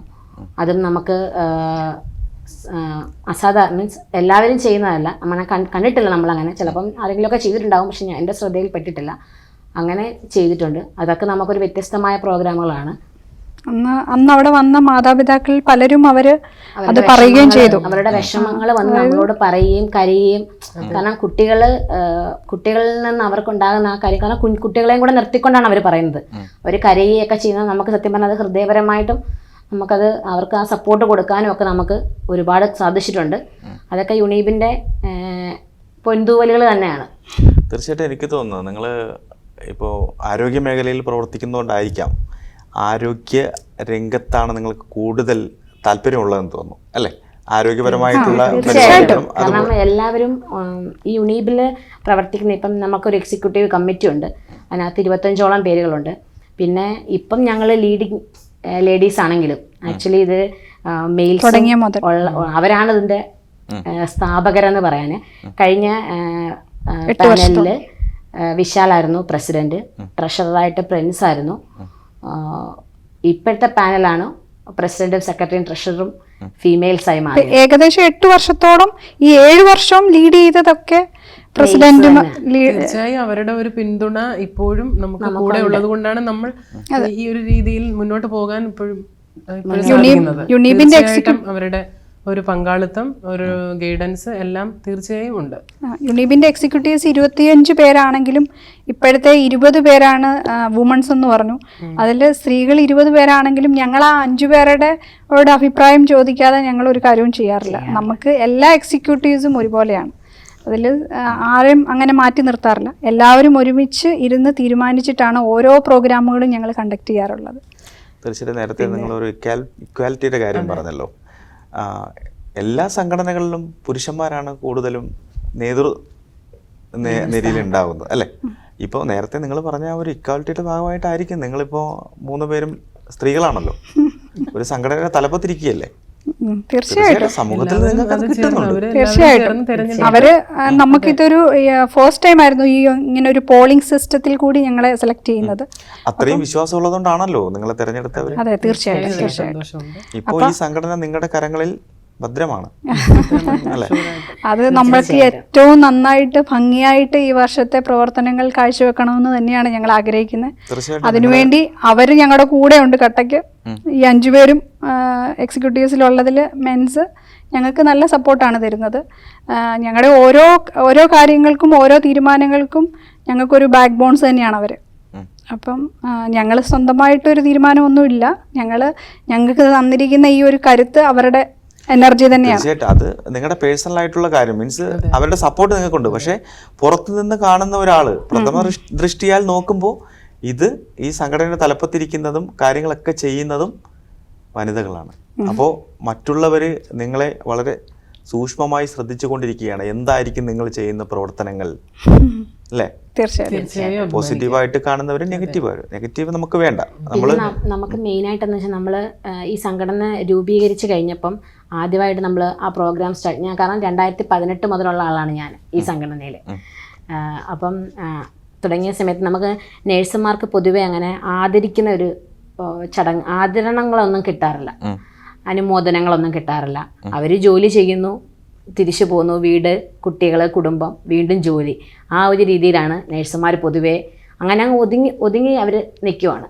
അപ്പം നമ്മൾ ആദ്യമായിട്ട് ചെയ്തതെന്ന് വെച്ചാൽ ഇതിനകത്ത് ഏറ്റവും കൂടുതൽ നമ്മൾ എല്ലാവരും പല ഹോസ്പിറ്റലിൽ വർക്ക് ചെയ്യുന്നവരാണ്. അപ്പം നമ്മളെ കൊണ്ട് ഒക്കുന്ന രീതിയിൽ നമ്മൾ അതിനൊരു പാനലിനെ രൂപപ്പെടുത്തി ഇതിൽ ഏറ്റവും കൂടുതൽ എക്സ്പീരിയൻസ് ഓരോ ഹോസ്പിറ്റലിലും ഏറ്റവും കൂടുതൽ എക്സ്പീരിയൻസ് ഉള്ളവർക്ക് നമ്മൾ ഒരു 20-25 പേരെ വെച്ച് നമ്മൾ ഓരോ വർഷവും ആദരിക്കുന്ന ഒരു ചടങ്ങുണ്ട്. അതൊക്കെയെന്ന് വെച്ചാൽ നമുക്ക് അതൊക്കെ അവർ വന്ന് വാങ്ങിക്കുമ്പം അവർ പറയുന്ന വാക്കുകൾ, കാരണം നമ്മളിൽ മുതിർന്നവരാണ്. അതിനകത്ത് ഏറ്റവും നമുക്ക് ഹൃദയത്തിന് ഭയങ്കരമായ സന്തോഷം ഉണ്ടായ ഒരു കാര്യം, എനിക്ക് 50 വർഷം നഴ്സിംഗ് ജോലി ചെയ്ത ഒരു സിസ്റ്റർക്ക് നമ്മളൊരു മൊമെൻറ്റോയും പൊന്നാടയൊക്കെ അണിയിക്കാനുള്ളൊരു ഭാഗ്യമുണ്ടായി. അപ്പോൾ 50 വർഷം ഒരു മനുഷ്യൻ്റെ ലൈഫിൻ്റെ പകുതിയിൽ മുക്കാലും 50 വർഷം നഴ്സിംഗ് ജോലി ചെയ്തു. ഇപ്പം സിസ്റ്റർ നാട്ടിലാണ്. കഴിഞ്ഞ വർഷമാണ് റിട്ടയർ ആയിട്ട് നാട്ടിലോട്ട് പോയത്. അപ്പോൾ അതൊക്കെയെന്ന് വെച്ചാൽ നമുക്ക് ഒരിക്കലും മറക്കാൻ പറ്റാത്ത കാര്യങ്ങളാണ്. അതെന്ന് വെച്ചാൽ യുണീബ് എന്ന ഒരു സംഘടനയിൽ നിന്നതുകൊണ്ട് മാത്രമാണ് ഞാൻ ഇതുവരെ വേറെ ഒരു സംഘടനകളിലും പ്രവർത്തിക്കുന്ന ആളല്ല. ആകെ ഒരു സംഘടനയെന്ന് വെച്ചാൽ യുണീബാണ്. അതെന്ന് വെച്ചാൽ എൻ്റെ ഒരു പാഷൻ കൊണ്ട് ഞാൻ നഴ്സിംഗ് പഠിച്ച ആളാണ്. ഈ സംഘടനയിൽ നമുക്ക് ഏതൊരു സംഘടനയും മുന്നോട്ട് കൊണ്ടുപോകണമെങ്കിൽ സാമ്പത്തികം വേണം അല്ലേ? സാമ്പത്തികമായിട്ടുള്ള എന്തെങ്കിലും ഉണ്ടെങ്കിൽ മാത്രമേ നമുക്ക് ഏതൊരു പ്രവർത്തനവും നടത്താൻ പറ്റൂ. എങ്ങനെയാണ് യുണീബിന്റെ സാമ്പത്തിക കാര്യങ്ങളൊക്കെ? തീർച്ചയായും യുണീബിൻ്റെ സാമൂഹിക പ്രവർത്തനങ്ങൾ, മന്ത്ലി ഉള്ള പ്രോഗ്രാംസ് എല്ലാത്തിനും ക്യാഷ് ആവശ്യമാണല്ലോ. ഞങ്ങൾ മെയിനായിട്ട് നമുക്ക് സ്പോൺസർമാർ, നമ്മൾ ആരുടെയൊന്നും പൈസ അങ്ങനെ പേഴ്സണലി അല്ല, നമുക്കൊരു സ്പോൺസർ, നമ്മളൊരു പ്രോഗ്രാമുണ്ട്, നമ്മളെ സ്പോൺസറിനെ സമീപിച്ച് അതുവഴിയാണ് നമ്മൾ സാധാരണ എല്ലാ പ്രോഗ്രാമും നമ്മൾ ചെയ്യാറുള്ളത്. പ്രോഗ്രാംസ് പൈസ നീഡഡ് ആയിട്ടുള്ളതെന്ന് വെച്ചാൽ നമ്മുടെ ഫുഡ് കിറ്റ് അങ്ങനെയുള്ള എല്ലാ പ്രോഗ്രാമിനും ഏകദേശം നമുക്ക് സ്പോൺസർമാരുണ്ട്. കഴിഞ്ഞ വർഷം അതുപോലെ സ്ഥിരമായിട്ടുള്ള സ്പോൺസർമാർ, ഓരോ പ്രോഗ്രാമിന് ഇൻഡിവിജ്വലായിട്ടുള്ള സ്പോൺസർമാർ, അങ്ങനെ സ്പോൺസർമാരുണ്ടാകാറുണ്ട്. മെയിനായിട്ട് അതാണ് നമ്മുടെ സോഴ്സ്. അല്ലാതെ നിങ്ങളുടെ ഉള്ള മെമ്പേഴ്സിൽ നിന്നും അല്ല, ഇപ്പം ക്യാഷ് അങ്ങനെ പിരിച്ചെടുക്കേണ്ടതായ ആവശ്യകതകൾ വരുവാണെങ്കിൽ മെമ്പർഷിപ്പ് ഫീ ഉണ്ട്. പക്ഷെ അത് കമ്പൽസറി അല്ല. പിന്നെ അതെന്ന് വെച്ചാൽ ഒരു വർഷത്തിൽ ഇത്ര എമൗണ്ട് ഒന്നുണ്ട്, അത് തുച്ഛമായ എമൗണ്ട് ആണ്. പക്ഷെ അത് കഴിഞ്ഞ വർഷം ആയാലും ഞങ്ങളൊന്ന് ജസ്റ്റ് ഒന്ന് റിക്വസ്റ്റ് ചെയ്യും, അപ്പോൾ തരുന്നുള്ളവർക്ക് തരാം, കമ്പൽസറി അല്ല, അത് ഇഷ്ടമുള്ളവർക്ക് തരാം. ഈ വർഷവും അതുപോലെ തന്നെയാണ്. ഇപ്പോൾ ഗൂഗിൾ ഫോം നമുക്ക്, അതായത് നമ്മുടെ യുണീബിൽ മെമ്പർഷിപ്പ് ആകാനായിട്ട് ഒരു ഗൂഗിൾ ഫോമൊക്കെ ഉണ്ട്. ആ ഗൂഗിൾ ഫോം ഫില്ല് ചെയ്ത് താല്പര്യമുള്ളവർക്ക് അതിൽ ആഡ് ആകാം. അത് ഒഫീഷ്യലിയാണ്, അതിന് ഒരാൾ കൈകാര്യം ചെയ്യാൻ ഒരാളുണ്ട്, അത് ചെക്ക് ചെയ്യാൻ ആളുണ്ട്. അപ്പോൾ അതിന് കമ്പൽസറി ആയിട്ട് 5BD അതിൻ്റെ പൈസ അടയ്ക്കൂ എന്ന് ഞങ്ങൾ ഇതുവരെ ആരുടെ അടുത്തും പറയാറില്ല. നമ്മളത് റെക്കമെൻഡ് ചെയ്യും, അത് ആപ്ലിക്കബിൾ ആണെങ്കിൽ അവർക്ക് പേ ചെയ്യാം, അങ്ങനെയുള്ളൂ. അത് ബഹ്റൈനിലെ നഴ്സസിൻ്റെ ക്ഷേമത്തിനും ഉന്നമനത്തിനും വേണ്ടി നിലകൊള്ളുന്ന ഒരു സംഘടനയാണ് യുണീബ് എന്ന് പറയുന്നത്. അപ്പോൾ ഒരുപാട് നഴ്സുമാർ ഇവിടെ ഉണ്ട് അല്ലേ? തീർച്ചയായിട്ടും. ഒരു സംഘടനകളിലും ഇല്ലാത്ത ഒരുപാട് നഴ്സുമാരുണ്ട്. പക്ഷേ അവർക്ക് ഒരുപാട് പലതരത്തിലുള്ള പ്രശ്നങ്ങൾ നേരിടുന്ന നഴ്സസ് ഇവിടെ ഉണ്ട്. പക്ഷെ അവർക്ക് ഇങ്ങനെ ഒരു സംഘടന ഉള്ളതായിട്ടോ അല്ലെങ്കിൽ ആ സംഘടനയിൽ പ്രവർത്തിച്ചു കഴിഞ്ഞാൽ നമുക്ക് നമ്മുടെ പ്രശ്നങ്ങൾക്ക് എന്തെങ്കിലും ഒരു പരിധി വരെയെങ്കിലും നമുക്ക് അതിനെ പ്രശ്നങ്ങൾ തരണം ചെയ്തു പോകാം എന്നുള്ളതിനെ കുറിച്ച് അറിവുള്ള ആൾക്കാർ കുറവാണ്. അപ്പോൾ അവർക്ക് വേണ്ടിയിട്ട് നിങ്ങൾക്ക് കൊടുക്കാൻ പറ്റിയിട്ടുള്ള നിർദ്ദേശം എന്താണ് നിങ്ങളുടെ സംഘടനയിലോട്ട് വന്നു കഴിഞ്ഞാൽ? തീർച്ചയായിട്ടും നമ്മുടെ അതായത് ഓരോ സ്ഥാപനങ്ങളിൽ ജോലി ചെയ്യുന്ന മാത്രമല്ല പ്രൈവറ്റായിട്ട് ഡ്യൂട്ടി ചെയ്യുന്ന ഒരുപാട് നഴ്സുമാരുണ്ട്. തീർച്ചയായിട്ടും. അതായത് അഫിലിയേറ്റഡ് ആയിട്ടുള്ള കോഴ്സ് പഠിച്ച് പക്ഷേ ഒരു ലൈസൻസിന്റെ അഭാവത്താൽ അതായത് അതോറിറ്റി വർക്ക് ചെയ്യാൻ പറ്റാതെ പ്രൈവറ്റ് ഡ്യൂട്ടി ചെയ്യുന്ന ഒരുപാട് സ്റ്റാഫുകളുണ്ട്. പക്ഷെ അവരും നമ്മുടെ യുണീബിലെ അംഗങ്ങളാണ്. ഒരാളെ അതുപോലെ ഒരാളെ കിട്ടിക്കഴിഞ്ഞാൽ മാക്സിമം അത് നമ്മളെ ഡീറ്റെയിൽസ് അവരുമായിട്ട് ഷെയർ ചെയ്ത് അത് എത്രത്തോളം ആൾക്കാരിലേക്ക് എത്തിക്കാം എന്ന് വെച്ചാൽ നമുക്ക് പീരിയോഡിക്കലി ആൾക്കാർ ആഡ് ആയിക്കൊണ്ടിരിക്കുകയാണ്. അപ്പോൾ അവർക്ക് തന്നെ ഒരു ഗ്രൂപ്പ് ഉണ്ടാകാം. അപ്പോൾ അതിലേക്ക് ഈ നിർദ്ദേശങ്ങൾ പോയിട്ട് ഒരുപാട് ആൾക്കാർ യുണീബിലേക്ക് ആഡ് ആകുന്നതുകൊണ്ട് നമ്മൾ ഒരുപാട് പേർക്ക് സഹായവുമായിട്ടുണ്ട്. ഇങ്ങനെ പ്രൈവറ്റ് ഡ്യൂട്ടി ആയാലും ജോബ് വേക്കൻസി ആയാലും ഒരുപാട് ആൾക്കാരിലേക്ക് എത്തപ്പെടുന്നുണ്ട്. പേഴ്സണലി പറയുവാണെങ്കിൽ ഒരുപാട് പേര് പേഴ്സണലി സമീപിക്കുന്നുണ്ട്. വാട്സപ്പ് വഴി ഒരുപാട് പേർക്ക് ശരിക്കും പറഞ്ഞാൽ യുണീബിൽ വന്നതിന് ശേഷം ഒരു ജോലി എന്നുള്ളത് ഒരു സ്വപ്നമാണല്ലോ. ജോലി ചെയ്തുകൊണ്ടിരിക്കുന്ന സന്ദർഭത്തിൽ ജോലി പോവുക, ആ ജോലി അവിടെ ഒരു ഫുൾ സ്റ്റോപ്പാണ്. പിന്നെ എന്താണ് അങ്ങോട്ട്? ആ ഒരു ഫുൾ സ്റ്റോപ്പിൽ നിന്ന് അടുത്ത ജോലിയിലേക്ക് പോകാനായിട്ട് ഒരു കാരണമാകുക എന്നുള്ളത് അതൊരു വലിയൊരു പ്രൗഡ് മൊമെൻ്റ് ആണ്. അത് ഒരുപാട് പേർക്ക് ഇവിടെ ഇരിക്കുന്ന 3 പേർക്ക് അത് ഉണ്ടായിട്ടുണ്ട്. എനിക്ക് പേഴ്സണലി അത് എടുത്തു പറയാൻ ഏറ്റവും സന്തോഷമുള്ള എടുത്തു പറയാനാണെങ്കിൽ ഈ റീസെൻ്റ്ലി അൽമലാക്കിയിലുണ്ടായ അതായത് അസാധാരണമായിട്ടുണ്ടായ പെട്ടെന്നുണ്ടായ ഒരു പ്രശ്നമായിരുന്നു. അവർക്ക് നോട്ടീസ് കിട്ടുകയും കുറേ പേരുടെ ജോലി നഷ്ടമാവുകയും ചെയ്തു. അപ്പം നമ്മളിലേക്ക് അഡ്രസ്സ് ചെയ്ത നമ്മളിലേക്ക് കൺസേൺസ് അറിയിച്ച എല്ലാവരുടെയും CV നമ്മൾ കളക്ട് ചെയ്ത് അത് കൊടുക്കേണ്ട അഡ്രസ്സ് ചെയ്യേണ്ട സ്ഥലങ്ങളിൽ അധികാരികൾക്ക് അത് കൊടുക്കുകയും ഓരോ ഹോസ്പിറ്റൽ അഡ്മിൻസിനൊക്കെ അത് അഡ്രസ്സ് ചെയ്യുകയും അവർക്ക് അതിൽ കൂടി ജോലി ലഭിക്കുകയും ഒത്തിരി അത് വളരെ സന്തോഷമുള്ളതായിരുന്നു. കാര്യം ഒറ്റ നിമിഷം കൊണ്ടാണ് എല്ലാം നഷ്ടപ്പെട്ടു പോയത്. അപ്പോൾ അതിൽ അവർക്ക് ഒരു കരുത്തേകാൻ കഴിഞ്ഞതിൽ ഞങ്ങൾക്ക് ശരിക്കും അഭിമാനമുണ്ട്. തീർച്ചയായിട്ടും നമുക്ക് ഒരാൾക്ക് കുറച്ച് ക്യാഷ് കൊടുത്ത് സഹായിക്കാൻ കഴിഞ്ഞു എന്ന് വരില്ല. പക്ഷെ ഒരു തൊഴിൽ കൊടുത്ത് സഹായിക്കുക എന്ന് പറഞ്ഞാൽ അവരുടെ കുടുംബം സെക്യൂർഡ് ആവേണം അല്ലേ? അതെന്ന് പറയുന്നത് വലിയ കാര്യം തന്നെയാണ്. അതിനുള്ള അങ്ങനെ നിങ്ങളിലൂടെ അത്തരത്തിൽ ഏതെങ്കിലും തൊഴിൽ കിട്ടിയിട്ടുള്ളവർ തീർച്ചയായിട്ടും എന്നും നിങ്ങളോടൊപ്പം തന്നെ തീർച്ചയായിട്ടും അങ്ങനെ ഒത്തിരിയും പേരുണ്ട്. എല്ലാ മാസവും എടുത്തു പറയാനാണെങ്കിൽ നമുക്ക് വേക്കൻസികൾ വരുന്നത് ഇന്നുകൂടി പകല് ഒരു 4 മെയിൽ സ്റ്റാഫിൻ്റെ റിക്വയർമെൻറ്റ്സ് വന്നു. ഓൺ ദ സ്പോട്ടിലിട്ടു. ഓൺ ദ സ്പോട്ടിൽ തന്നെ CV അയച്ചു തന്ന് അത് എത്തിക്കേണ്ട സ്ഥലങ്ങളിലേക്ക് നമ്മൾ എത്തിച്ചു കൊടുത്തു. അപ്പം അവർക്ക് നാളെ അല്ലെങ്കിൽ നാളെ കമ്മിങ് ഡേയ്സുകളിൽ അവരെ ഇൻ്റർവ്യൂവിന് വിളിക്കുകയും ചെയ്യും. അപ്പം ഒട്ടുമിക്ക ഹോസ്പിറ്റലുകളിലും നമുക്ക് കവറിങ് ആയിട്ടുള്ള സ്റ്റാഫ്മാർ, ലീഡിങ് ആയിട്ടുള്ള പൊസിഷനിൽ ഇരിക്കുന്ന സ്റ്റാഫ്മാർ നമ്മളുടെ യുണീബിൻ്റെ മെമ്പേഴ്സാണ്. യുണീബിൻ്റെ എക്സിക്യൂട്ടീവ് പാനലിൽ തന്നെയുണ്ട്. അതിൽ എടുത്തു പറയേണ്ടത് പ്രിൻസ് ബ്രദർ നമ്മളുടെ AMH ഒരു ഇൻചാർജാണ്. അതുപോലെ ജയ നമ്മളുടെ അൽഹിലാലിൻ്റെ എല്ലാ ഡിപ്പാർട്ട്മെൻറ്റിൻ്റെയും നഴ്സിംഗ് ഡിപ്പാർട്ട്മെൻറ്റിൻ്റെ ഹെഡാണ്. അപ്പം അവർക്കൊക്കെ അതുപോലെ ലവ്ലി ഇബനൽ നഫീസിൽ ഹോസ്പിറ്റലിൽ ഹെഡ് നഴ്സായിട്ട് വർക്ക് ചെയ്യുന്നു. അപ്പം അവർക്കൊക്കെ ഈ വേക്കൻസികളൊക്കെ വരുന്നത് അറിയാൻ പറ്റും. അത് അപ്പോൾ തന്നെ നമുക്ക് അറിയിച്ച് അത് എത്തിക്കേണ്ട ആർക്കൊക്കെയാണ് ആവശ്യങ്ങളെന്നുള്ളത് അറിഞ്ഞ് അവരിലേക്ക് എത്തിക്കാനായിട്ട് നമുക്ക് യുണീബിന് സാധിക്കുന്നുണ്ട്. തീർച്ചയായിട്ടും നമ്മുടെ ഈ ഒരു ഇൻ്റർവ്യൂയോട് കൂടി നിങ്ങളുടെ സംഘടനയിലേക്ക് കൂടുതൽ എന്താ പറയുക മാലാഖമാർ എത്തും, തീർച്ചയായിട്ടും ഒരു സംശയവുമില്ല. അങ്ങനെ നിങ്ങളുടെ സംഘടനയെക്കുറിച്ച് അറിയുവാനും അതിൽ കൂടുതൽ മെമ്പേഴ്സ് വരാനും ഈ ഒരു ഇൻ്റർവ്യൂ തീർച്ചയായിട്ടും സഹായിക്കും, അതിൽ യാതൊരുവിധ സംശയവുമില്ല. ഇനി ഞാൻ ചോദിക്കട്ടെ, ഈ ഒരു നഴ്സിംഗ് ഫീൽഡ് തിരഞ്ഞെടുക്കാനുള്ള ഉണ്ടായ സാഹചര്യം എന്താണ്? എൻ്റെ പറയുവാണെങ്കിൽ 3 പേർക്കും പറയാം, പറയാം. എൻ്റെ ഇത് പറയുകയാണെങ്കിൽ ചെറുപ്രായത്തിൽ എനിക്ക് ഒരു ട്യൂമർ ഉണ്ടായിരുന്നു തൊണ്ടയ്ക്ക്. അപ്പം ചൈൽഡ്ഹുഡായിരുന്ന സമയത്ത് ആ ഒരു ടൈമിൽ മുഴുവനും ഞാൻ ഹോസ്പിറ്റലൈസ്ഡ് ആയിരുന്നു. അപ്പം നമ്മളങ്ങനെ പാർക്കോ അതൊന്നും കണ്ടിട്ടല്ല വളർന്നത്. ഫുള്ള് ഡോക്ടേഴ്സും നഴ്സസും ഒക്കെ ആയിരുന്നു നമ്മുടെ ചുറ്റിനുമുണ്ട്. അപ്പോൾ ആ ഒരു സാഹചര്യത്തിൽ എനിക്ക് എപ്പോഴും ഒരു ഭയങ്കര ആഗ്രഹമായിരുന്നു, അംബീഷനായിരുന്നു ഒരു നേഴ്സാണ്, അല്ലെങ്കിൽ ഒരു മെഡിക്കൽ ഫീൽഡിൽ എന്തെങ്കിലും ആകണം.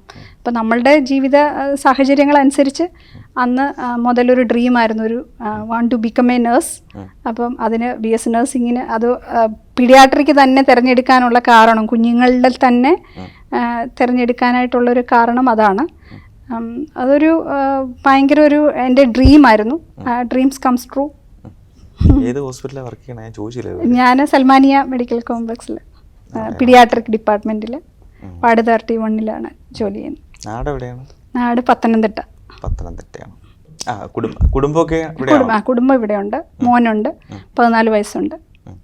അവന് ഇപ്പം ന്യൂ ഇന്ത്യൻ സ്കൂളിലെ 9th സ്റ്റാൻഡേർഡിൽ ഇപ്പം നാട്ടിൽ നിന്ന് കൊണ്ടുവന്നതേ ഉള്ളൂ. അവൻ അഡ്മിഷൻ എടുത്തിട്ടിരിക്കുകയാണ്. എനിക്ക് പറയാനാണെങ്കിൽ എനിക്ക് നമ്മൾ ഒരു മെച്യൂരിറ്റി ആവും. 10ാം ക്ലാസ് കഴിഞ്ഞ് +1 +2 കയറുമ്പോൾ തന്നെ എല്ലാവരും ചോദിക്കും നമ്മൾ ഏത് പ്രൊഫഷൻ തിരഞ്ഞെടുക്കും. പക്ഷേ എനിക്കെന്തോ പണ്ട് മുതലേ എനിക്കിഷ്ടമാണ് നേഴ്സിംഗ് എന്ന പ്രൊഫഷൻ. എൻ്റെ കുടുംബത്തിലോ ആരും നേഴ്സുമാരില്ല, ഞാൻ മാത്രമാണ് നേഴ്സ്. നമ്മൾ പഴയ കുടുംബക്കാരാണ്. അപ്പം അന്നത്തെ എൻ്റെ മുത്തശ്ശനും മുത്തശ്ശിക്കും ഒന്നും ഇഷ്ടമല്ല നേഴ്സിംഗ് എന്നൊരു പ്രൊഫഷൻ. നമ്മുടെ വീട്ടുകാരൊന്നും അങ്ങനെ നേഴ്സിംഗ് പഠിക്കാൻ പാടില്ല, നമ്മളങ്ങനെ പഠിക്കരുത് എന്നൊക്കെ അല്ല, എൻ്റേത് പറഞ്ഞു കഴിഞ്ഞാൽ ഞങ്ങൾ 15 കൊച്ചുമക്കളുണ്ട്. 15 കൊച്ചുമക്കളിൽ 10 പേര് നേഴ്സുമാരാണ്. തത്വത്തെ തെറ്റിച്ചു. പറയൂ. അപ്പം എൻ്റെ കുടുംബത്തിൽ ആരുമില്ല നേഴ്സസ്. അപ്പം ഞാനിങ്ങനെ എനിക്ക് നേഴ്സിംഗ് പഠിക്കണം എന്നുള്ള ഒറ്റ വാശിയാണ് +2 കഴിഞ്ഞപ്പം മുതൽ. അപ്പം വീട്ടിലെല്ലാവർക്കും എങ്ങനെയാണ്, മുത്തശ്ശിക്കൊക്കെ അമ്മയ്ക്കുമൊക്കെ അച്ഛനും ടീച്ചിങ് ഫീൽഡിലോട്ട് പോകണം, ടീച്ചറാവണം, അങ്ങനെയൊക്കെയാണ് അവരുടെ ആഗ്രഹം, ഡിഗ്രിക്കൊക്കെ വിടണം എന്നൊക്കെ.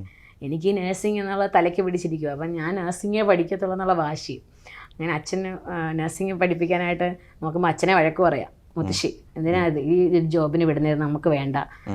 പക്ഷെ ഞാൻ അതിൽ തന്നെ ഉറച്ചു നിന്നു, നേഴ്സിംഗ് പഠിക്കണം എന്ന്. അങ്ങനെ ഇനിവേ അച്ഛൻ സമ്മതിച്ചു, നേഴ്സിംഗ് പഠിപ്പിച്ചു, ബേസ് നേഴ്സിംഗ് പഠിപ്പിച്ചു. അപ്പോൾ അവിടെ ചെന്നപ്പം അഡ്മിഷൻ എടുക്കാൻ നേരത്ത് നമുക്ക് മെഡിസിൻ ഓപ്ഷനുണ്ട്, മെഡിസിൻ വേണമെങ്കിൽ പഠിപ്പിക്കാൻ എന്നൊക്കെ അച്ഛൻ പറഞ്ഞു. പക്ഷേ എനിക്ക് മെഡിസിൻ പഠിക്കണ്ട, എനിക്ക് നേഴ്സിംഗ് തന്നെ പഠിക്കണം.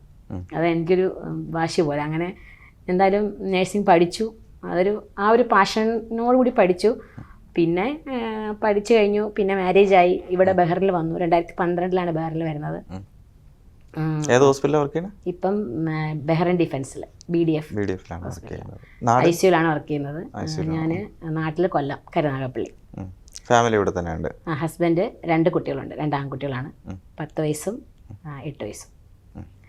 അങ്ങനെ അന്ന് മുതൽ അങ്ങനെ ആ ഒരു പാഷൻ കൊണ്ടാണ് യുണീബ് എന്ന സംഘടന വന്നപ്പോഴും അതിലോട്ട്, കാരണം വേറെ ഒരു സംഘടനകളിലും ഞാൻ ഇതുവരെ അംഗത്വം എടുത്തിട്ടില്ല. അപ്പം ആ ഒരു നഴ്സിങ്ങിൻ്റെ പാഷൻ കൊണ്ട് മാത്രമാണ് യുണീബിലും എത്തിപ്പെട്ടത്. അതിൽ സന്തോഷിക്കുന്നു. എനിക്ക് ശരിക്കും പറഞ്ഞാൽ ഈ ഒരു നഴ്സിംഗ് പ്രൊഫഷനിലേക്ക് എത്തിയത് വളരെ ആകസ്മികമായിട്ടാണ്. എൻ്റെ ഫാദർ എന്ന് വെച്ചാൽ കൃഷിപ്പണിയും ഗൾഫിലായിരുന്നു, പിന്നെ അത് കഴിഞ്ഞു കൃഷിപ്പണിയും ഒക്കെ ആയിട്ട്. പക്ഷേ ഞാൻ കണ്ടെടുത്തോളം എനിക്ക് ശരിക്കും പറഞ്ഞാൽ ഇപ്പോഴും 65 വയസ്സായി. ഫാദർ 65 വയസ്സായി. പിന്നെ ഇപ്പോഴും പ്രൊഡക്റ്റീവാണ് പുള്ളി. സ്ട്രോക്ക് വന്ന ആളാണ്. 4-5 വർഷം മുന്നേ സ്ട്രോക്ക് വന്ന് മെഡിസിനൊക്കെ ഉണ്ട്. പക്ഷെ പ്രൊഡക്റ്റീവാണ്. ഈ പറയുന്ന പോലെ ഒരു നിമിഷം അത് പ്രൊഡക്റ്റീവായിട്ട്. ഞാനൊക്കെ 65 വയസ്സാകുമ്പോൾ എന്താവും എന്ന് എനിക്കറിയത്തില്ല, ഉണ്ടാവും തന്നെ. പക്ഷെ അതൊരു താങ്ക്ഫുൾ ടു ഗോഡ്. എനിക്ക് എൻ്റെ പപ്പ എൻ്റെ സ്വന്തം കാലിൽ നിൽക്കണമെന്ന ഒരു ആശയം എൻ്റെ പപ്പയ്ക്ക് പണ്ടേ ഉണ്ടായിരുന്നു, മകളായ എനിക്ക്. അങ്ങനെ അതിൽ നിന്ന് ഉരുത്തിരിഞ്ഞ് വന്നൊരാശയമായിരിക്കാം നഴ്സിംഗിലായിട്ട് വിട്ട് കഴിഞ്ഞാൽ, +2 കഴിഞ്ഞിട്ട് നഴ്സിംഗിലായിട്ട് വിട്ട് കഴിഞ്ഞാൽ പിന്നെ വെറുതെ വീട്ടിലിരിക്കേണ്ട അവസ്ഥ വരത്തില്ല. എന്തായാലും മെഡിക്കൽ ഫീൽഡല്ലേ.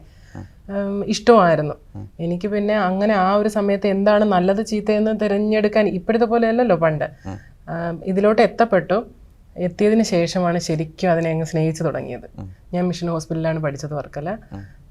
പഠിച്ചു കഴിഞ്ഞു, അതെൻ്റെ പാഷനായി. എനിക്കിപ്പോഴും ശരിക്കും ഞാൻ proud to be a nurse. Really എന്ന് വെച്ചാൽ ആ നഴ്സ് എന്ന പ്രൊഫഷനിലൂടെ എന്തൊക്കെ കാര്യങ്ങൾ നമുക്ക് സമൂഹത്തിന് ചെയ്യാൻ പറ്റും, എന്തൊക്കെ കാര്യങ്ങൾ ആ ഒരു നഴ്സിംഗ് പ്രൊഫഷനിലൂടെ എന്തൊക്കെ അനുഭവങ്ങളാണ് ഉണ്ടായിട്ടുള്ളത്. അതിൽ ഒരുപാട് അനുഭവങ്ങളുണ്ട്. പേഴ്സണൽ ലൈഫിൽ തന്നെ എൻ്റെ മകനുണ്ടായ ഒരു അനുഭവം, അവന് ഫിറ്റ്സ് വന്നപ്പോൾ അവനെ രക്ഷിക്കാൻ പറ്റിയത്. ഒരു പക്ഷേ സാധാരണ ഒരു ആയിരുന്നെങ്കിൽ എനിക്കത് ചെയ്യാൻ പറ്റത്തില്ലായിരിക്കാം, ചിലപ്പോൾ പറ്റുമായിരിക്കാം. അപ്പോൾ അവന് CPR കൊടുത്ത് അവനെ 1 വയസ്സിൽ അവനെ രക്ഷിക്കാൻ പറ്റിയ ഒരു സാഹചര്യം ഉണ്ടായിട്ടുണ്ട്. അതല്ലാണ്ട് ഒരിക്കൽ ട്രാവൽ ചെയ്ത സമയത്ത് ഗൾഫ് എയറിൽ വെച്ചിട്ട് ഒരു കുട്ടിക്ക് ഹൈപ്പോഗ്ലൈസീമിയ ആയിരുന്നു, ഷുഗർ കുറഞ്ഞിട്ട്, ഒരു വലിയൊരു കുട്ടി, പെൺകുട്ടി.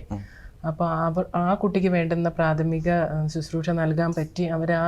അത് കഴിഞ്ഞിട്ട് അവരുടെ ഒരു അഭിനന്ദനം, അതൊക്കെ നമ്മളെ കണ്ണു നിറയിക്കുന്ന ഒരു സിറ്റുവേഷനാണ്. അങ്ങനെ ഒരുപാട് അനുഭവങ്ങൾ ഉണ്ടായിട്ടുണ്ട്. അപ്പോൾ അതൊക്കെ ഒരു നഴ്സായതിൽ കൂടിയല്ലേ ഇതൊക്കെ സംഭവിച്ചത്. തീർച്ചയായിട്ടും ഒരു നഴ്സിംഗ് പ്രൊഫഷൻ, നോബിൾ പ്രൊഫഷൻ, അത് പണ്ടൊക്കെ ഒരുപാട് തെറ്റിദ്ധാരണകളും പിന്നെ തിരിച്ചറിവില്ലായ്മകളും ഒക്കെ ഉണ്ടായിരുന്നു. പക്ഷേ ഒരു സ്ത്രീ എന്ന നിലയിൽ ഒരു കുടുംബം മുന്നോട്ട് കൊണ്ടുപോവുക, ജോബ് എല്ലാം കൂടി ഒരുമിച്ച് കൊണ്ടുപോകുക, കുട്ടികളുടെ വിദ്യാഭ്യാസം, അതിൻ്റെ ഇടയ്ക്കാണ് ഈ എക്സ്ട്രാ കരിക്കുലർ ആക്ടിവിറ്റി പോലെ യുണീബ് വന്നു പെട്ടത്. ശരിക്കും ഐ എം പ്രൗഡ് എന്ന് വെച്ചാൽ ഇതിൻ്റെ ഒരു മെമ്പറായിട്ടും ഇതിൻ്റെ ഈ സ്ഥാനത്തിരിക്കാനും ഒക്കെ നിമിത്തമായതും എല്ലാം ഒരു ദൈവാനുഗ്രഹമാണെന്ന് കരുതപ്പെടുന്നു. ശരിക്കും നഴ്സിംഗ് പ്രൊഫഷൻ ഇപ്പോൾ എൻ്റെ കാഴ്ചപ്പാടിൽ എനിക്ക് ശരിക്കും പറഞ്ഞാൽ എൻ്റെ അന്നം തരുന്ന ഒരു ജോബും, എനിക്ക് ശരിക്കും സമൂഹത്തിന് ഒരുപാട് കാര്യങ്ങൾ ചെയ്യാൻ പറ്റി. റിലേറ്റീവ്സ് തന്നെയാണെങ്കിലും ഇപ്പോൾ ഒരു അസുഖം വന്നാൽ റിലേറ്റീവ്സ് ഡയറക്റ്റ് മെസ്സേജ് ചെയ്യുവാണ്, ഇതിനെന്താ ചെയ്യേണ്ടത്, അവരൊരു അഭിപ്രായം ചോദിക്കുന്നു, അതെന്താ കാര്യം, നമ്മൾ ആ ഗൈഡൻസ് കൊടുക്കുന്നു, അവർ സാറ്റിസ്ഫൈഡ് ആണ്. നമുക്ക് അതിനുള്ള ഒരു നോളജ് നമ്മൾ അപ്ഡേറ്റ് ചെയ്യുക. ഓരോ കാര്യങ്ങൾ പണ്ട് പഠിച്ചത് തന്നെയല്ല, ഓരോ പുതിയ ന്യൂസുകളും പുതിയ മെഡിക്കൽ ഫീൽഡിൽ പുതിയ കാര്യങ്ങൾ അപ്ഡേറ്റ് ചെയ്യുക. നമ്മൾ ഓരോ മൊമെൻറ്റും നമ്മൾ ജീവിക്കുക, നമ്മൾ ലൈവാക്കി തീർക്കുക. എത്രത്തോളം പ്രൊഡക്റ്റീവായിട്ട് നമുക്ക് ഓരോ നിമിഷവും മുന്നോട്ട് കൊണ്ടുപോകാൻ നമുക്ക് കഴിയുമെങ്കിൽ അത് തന്നെയാണ് ജീവിതത്തിലെ ഏറ്റവും വലുത്. നാളെ എന്ത് നടക്കുമെന്ന് അറിയില്ലല്ലോ. അപ്പോൾ ആ നഴ്സെന്ന നിലയിൽ ഞാൻ അതിന് ട്രൈ ചെയ്യുന്നുണ്ട്. അങ്ങനെ തന്നെ മുന്നോട്ട് പോവുകയും ചെയ്യും എന്നാണ് വിശ്വാസം. തീർച്ചയായിട്ടും ഈ നിമിഷം എന്ന് പറയുന്നത് അനിവാര്യമാണ്. നമ്മളെപ്പോഴും ഈ നിമിഷത്തിൽ തന്നെയാണ് ജീവിക്കേണ്ടത്. തീർച്ചയായിട്ടും. ഭൂമിയിലെ മാലാഖമാർ എന്നാണ് നഴ്സസിനെ വിശേഷിപ്പിക്കുക. തീർച്ചയായിട്ടും അത് സത്യം തന്നെയാണ് അല്ലേ. ഒരു കാര്യം കൂടി ചോദിച്ചുകൊണ്ട് നമുക്ക് തൽക്കാലം ഈ ഇൻ്റർവ്യൂ അവസാനിപ്പിക്കാം. കാരണം വെച്ചാൽ ഇപ്പം തന്നെ കുറേ സമയമായി അല്ലേ. നിങ്ങളോട് ചോദിക്കാനുള്ള കാര്യങ്ങൾ ഇനിയും ഒരുപാടുണ്ട്, പറയാനാണെങ്കിൽ അതിലേറെയുണ്ട്. ഞാൻ ചോദിക്കുന്നത്, ഇതുവരെയുള്ള നഴ്സായിട്ടുള്ള ഇതുവരെയുള്ള ജീവിതത്തിൽ അഭിമാനം തോന്നിയ ഏതെങ്കിലും നിമിഷങ്ങൾ, പെട്ടെന്ന് മനസ്സിൽ ഓർമ്മ വരുന്നത്, അല്ലെങ്കിൽ പെട്ടെന്ന് ഓർമ്മ വരുന്ന, മനസ്സിന് വിഷമം ഉണ്ടാക്കുന്ന രീതിയിലുള്ള എന്തെങ്കിലും ഇൻസിഡൻറ്റ്? എനിക്ക് പേഴ്സണലി പറയാനാണെങ്കിൽ നഴ്സായതിൽ ഞാൻ ഒത്തിരിയധികം അഭിമാനിക്കുന്നു. അങ്ങനെ ഒരു ചെറിഷ് മൊമെൻറ്റ് എൻ്റെ ലൈഫിലുണ്ടായത് 2021 ബഹ്റൈനിലെ ഏറ്റവും ബെസ്റ്റ് ക്ലിനിക്കൽ ട്യൂട്ടർ അവാർഡ് എനിക്കായിരുന്നു. ബഹ്റൈനിലേക്ക് എല്ലാ ഹോസ്പിറ്റലിൽ നിന്നും വെച്ച് അവർ സെലക്ട് ചെയ്തത്. അത് RCSI ആണ് തന്നത്. അപ്പം അത് എൻ്റെ ലൈഫിലൊരു വലിയ ചെറിഷിങ് മൊമെൻ്റ് ആയിരുന്നു. ഇപ്പം ജേസി സിസ്റ്റർ പറഞ്ഞതിനോടൊപ്പം തന്നെ ഞാൻ കൂട്ടിച്ചേർക്കുവാണെങ്കിൽ, ഒരു നേഴ്സ് ആയതുകൊണ്ട് വീട്ടിലുള്ള ഒരു ആക്സിഡൻറ്റിനെ സേവ് ചെയ്യാൻ പറ്റി. ഇതുപോലെ ബ്രദറിൻ്റെ മോള് പെട്ടെന്ന് മുട്ടായി ചോക്കാക്കിയിട്ട് അവൾ പെട്ടെന്ന് നമ്മളുടെ ഇതുപോലെ വീട്ടിൽ ഞങ്ങൾ വർത്തമാനം പറഞ്ഞുകൊണ്ടിരിക്കുന്നതിൻ്റെ ഇടയ്ക്ക് കുഞ്ഞ് ഓടി വന്നു, അവളിങ്ങനെ കാണിച്ചു. അവരുടെ ബ്രദറിനും വൈഫിനും മനസ്സിലായില്ല ഇതെന്താണെന്ന്. പക്ഷേ എനിക്ക് പെട്ടെന്ന് മനസ്സിലായി ഇത് ചോക്കായതാണെന്ന്. അപ്പോൾ ഓൺ ദ സ്പോട്ടിൽ തന്നെ നമ്മളത് എടുത്ത് അതിനോട് റിയാക്ട് ചെയ്തതുകൊണ്ട്, അതിനോട് പെട്ടെന്നുള്ളൊരു ആക്ഷനിൽ തന്നെ കുഞ്ഞിന് വേണ്ടി അത് ചെയ്തതുകൊണ്ട് ആ പെട്ടെന്ന് മുട്ടായി തൊണ്ടയ്ക്ക് നിന്ന് തെറിച്ച് വെളിയിലേക്ക് പോകുന്നത് ലൈവായിട്ട് കാണാൻ പറ്റി. അപ്പോൾ കുഞ്ഞിനെ ആ ഒരു സെക്കൻഡിൽ നമുക്ക് സേവ് ചെയ്യാൻ പറ്റി. അപ്പോൾ അതൊക്കെ അതുപോലെ ഒത്തിരിയും കാര്യങ്ങൾ പറയാനുണ്ട്. ജീവിതത്തിൽ മറക്കാൻ പറ്റാത്ത ഒത്തിരിയും നിമിഷങ്ങളുണ്ട് നേഴ്സ് ആയതുകൊണ്ട് തന്നെ. അതുപോലെ നമ്മളുടെ ഇപ്പം അവിടെ വരുന്ന ട്രീറ്റ്മെൻറ്റ് ചെയ്തിട്ട് പോകുന്ന ഓരോരുത്തരുടെയും, പ്രത്യേകിച്ച് പീഡിയാട്രിക് ആയതുകൊണ്ട് തന്നെ ചിരിച്ചുകൊണ്ടുള്ളൊരു മുഖം ഡിസ്ചാർജായി പോകുമ്പോൾ ഉള്ള ഒരു സന്തോഷം, അതൊക്കെ ശരിക്കും ജീവിതത്തിലെ ഒരു വലിയൊരു ബ്ലെസ്സിങ് തന്നെയാണ്.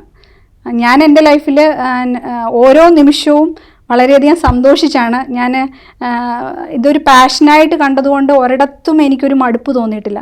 വളരെയധികം സ്നേഹിച്ചുകൊണ്ടാണ് ഞാൻ എൻ്റെ നഴ്സിംഗ് എന്ന് പറയുന്ന പ്രൊഫഷനെ ജോലി ചെയ്യുന്നത്. അപ്പോൾ അതുകൊണ്ട് തന്നെ മടുപ്പ് തോന്നാറില്ല.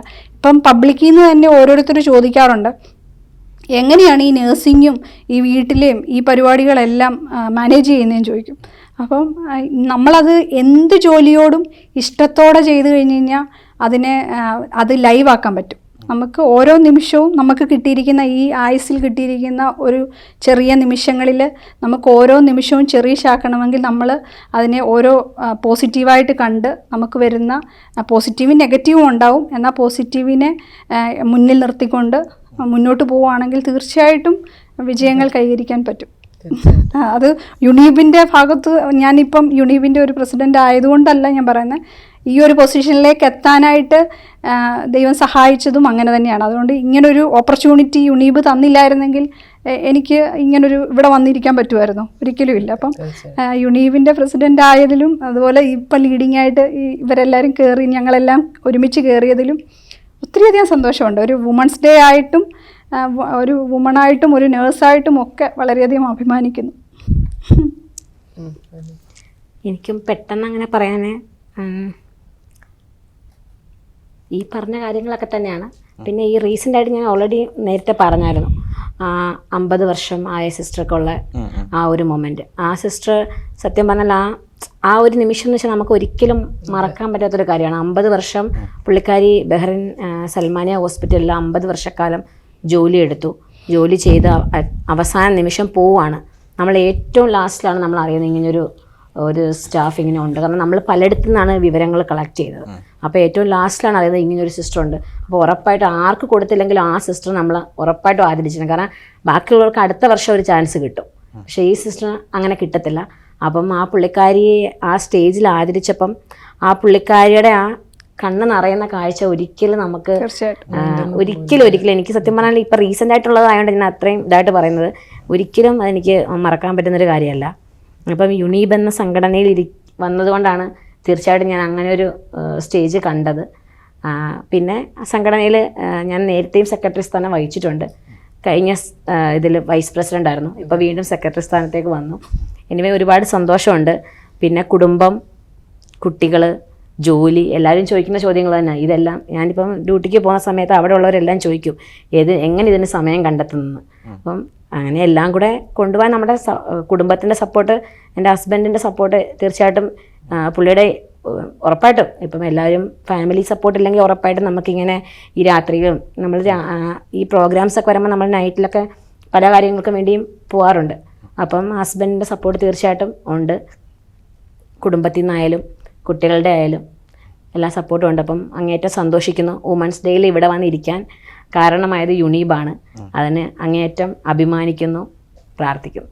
മോശമായിട്ടുള്ള അനുഭവം എന്ന് പറഞ്ഞു കഴിഞ്ഞാൽ, നമുക്ക് നഴ്സിംഗ് ഇത്രയും കഷ്ടപ്പെട്ട് പഠിച്ചിട്ട് വേതനം ലഭിക്കാത്ത, ഞാൻ പഠിച്ചത് 17 വർഷങ്ങൾക്ക് മുമ്പാണ്.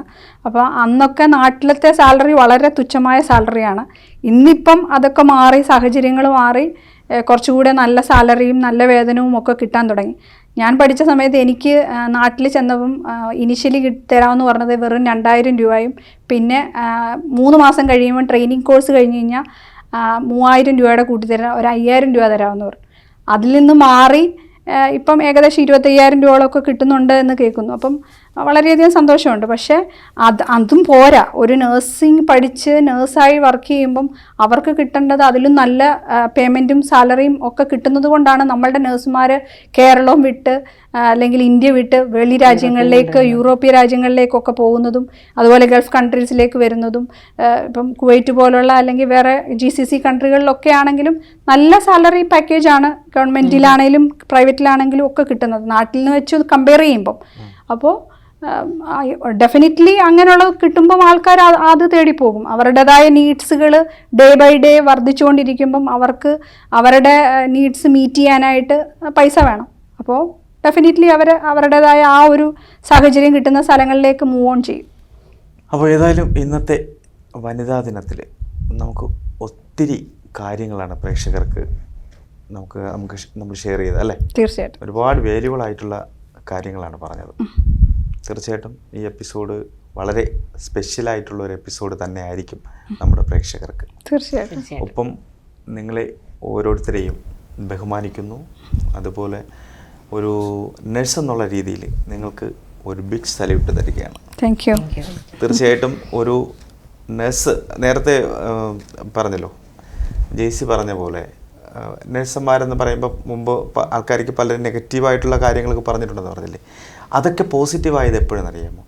കൊറോണ എന്ന് പറയുന്ന ആ മാരക രോഗം വന്നപ്പോഴാണ് എല്ലാവർക്കും നഴ്സ് എന്താണ്, യഥാർത്ഥ ഭൂമിയിലെ മാലാകമാർ ഇവർ തന്നെയാണ് എന്ന് തിരിച്ചറിഞ്ഞത് അപ്പോഴാണ് അല്ലേ? തീർച്ചയായിട്ടും നിങ്ങൾ എല്ലാ രീതിയിലുള്ള പ്രാർത്ഥനകളും അർഹിക്കുന്നവർ തന്നെയാണ്. Thank you.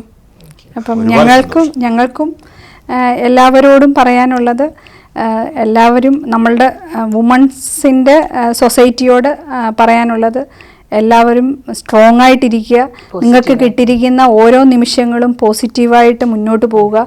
നമുക്ക് നമ്മുടെ ഫിനാൻഷ്യലി നമ്മൾ ഇൻഡിപെൻഡൻ്റ് ആകാൻ ശ്രമിക്കുക. അപ്പം എല്ലാവരും വളരെ ശക്തിയോടെ മുന്നോട്ട് പോകാൻ കഴിയട്ടെ എന്ന് പ്രാർത്ഥിക്കുന്നു, ആശംസിക്കുന്നു. അപ്പം ഞങ്ങളുടെ യുണീബിൻ്റെ ഭാഗത്തു നിന്ന്, യുണൈറ്റഡ് നഴ്സസ് ഇന്ത്യ ബഹറിൻ്റെ ഭാഗത്തു നിന്ന് എല്ലാ വുമൺസിനും, ലോകമെമ്പാടുമുള്ള എല്ലാ വുമൺസിനും, നാട്ടിലുള്ള വേതനം കിട്ടാത്ത ഒരു ഗ്രൂപ്പുണ്ട്, അതിനെപ്പറ്റി പറഞ്ഞിട്ടില്ല. നമ്മളുടെ അമ്മമാർ, അവർ വീട്ടിൽ ജോലി ചെയ്തിട്ട് അവർ സ്ത്രീകളാണ്, അവർക്ക് വേതനം കിട്ടുന്നില്ല. പക്ഷേ അവർക്കും എല്ലാവർക്കും വേണ്ടി ഈ ഒരു എപ്പിസോഡ് ഡെഡിക്കേറ്റ് ചെയ്യുന്നു. അപ്പം എല്ലാവരോടുമായിട്ട് happy women's day. Happy women's day. Thank you so much. Thank you. BMC global live mega mart big ലവിൻ്റെ ഇന്നത്തെ ഈ വനിതാ ദിന സ്പെഷ്യൽ എപ്പിസോഡ് ഇവിടെ പൂർണ്ണമാവുകയാണ്. അടുത്ത ആഴ്ച മറ്റൊരു എപ്പിസോഡുമായി കാണുന്നവരേക്കും ഞാൻ Rajesh Perunguzhi, signing off. Good night.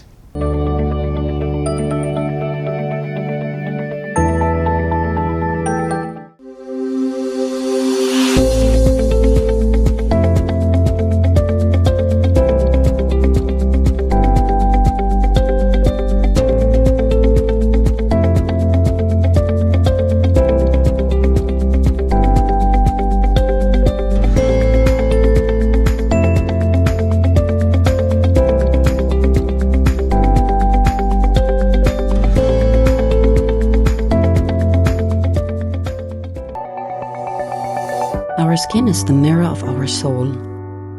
Our skin is our largest sensory organ.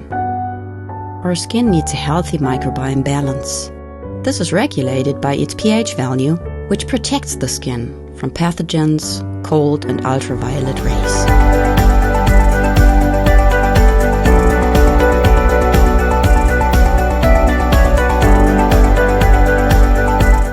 Sebamed protects your skin.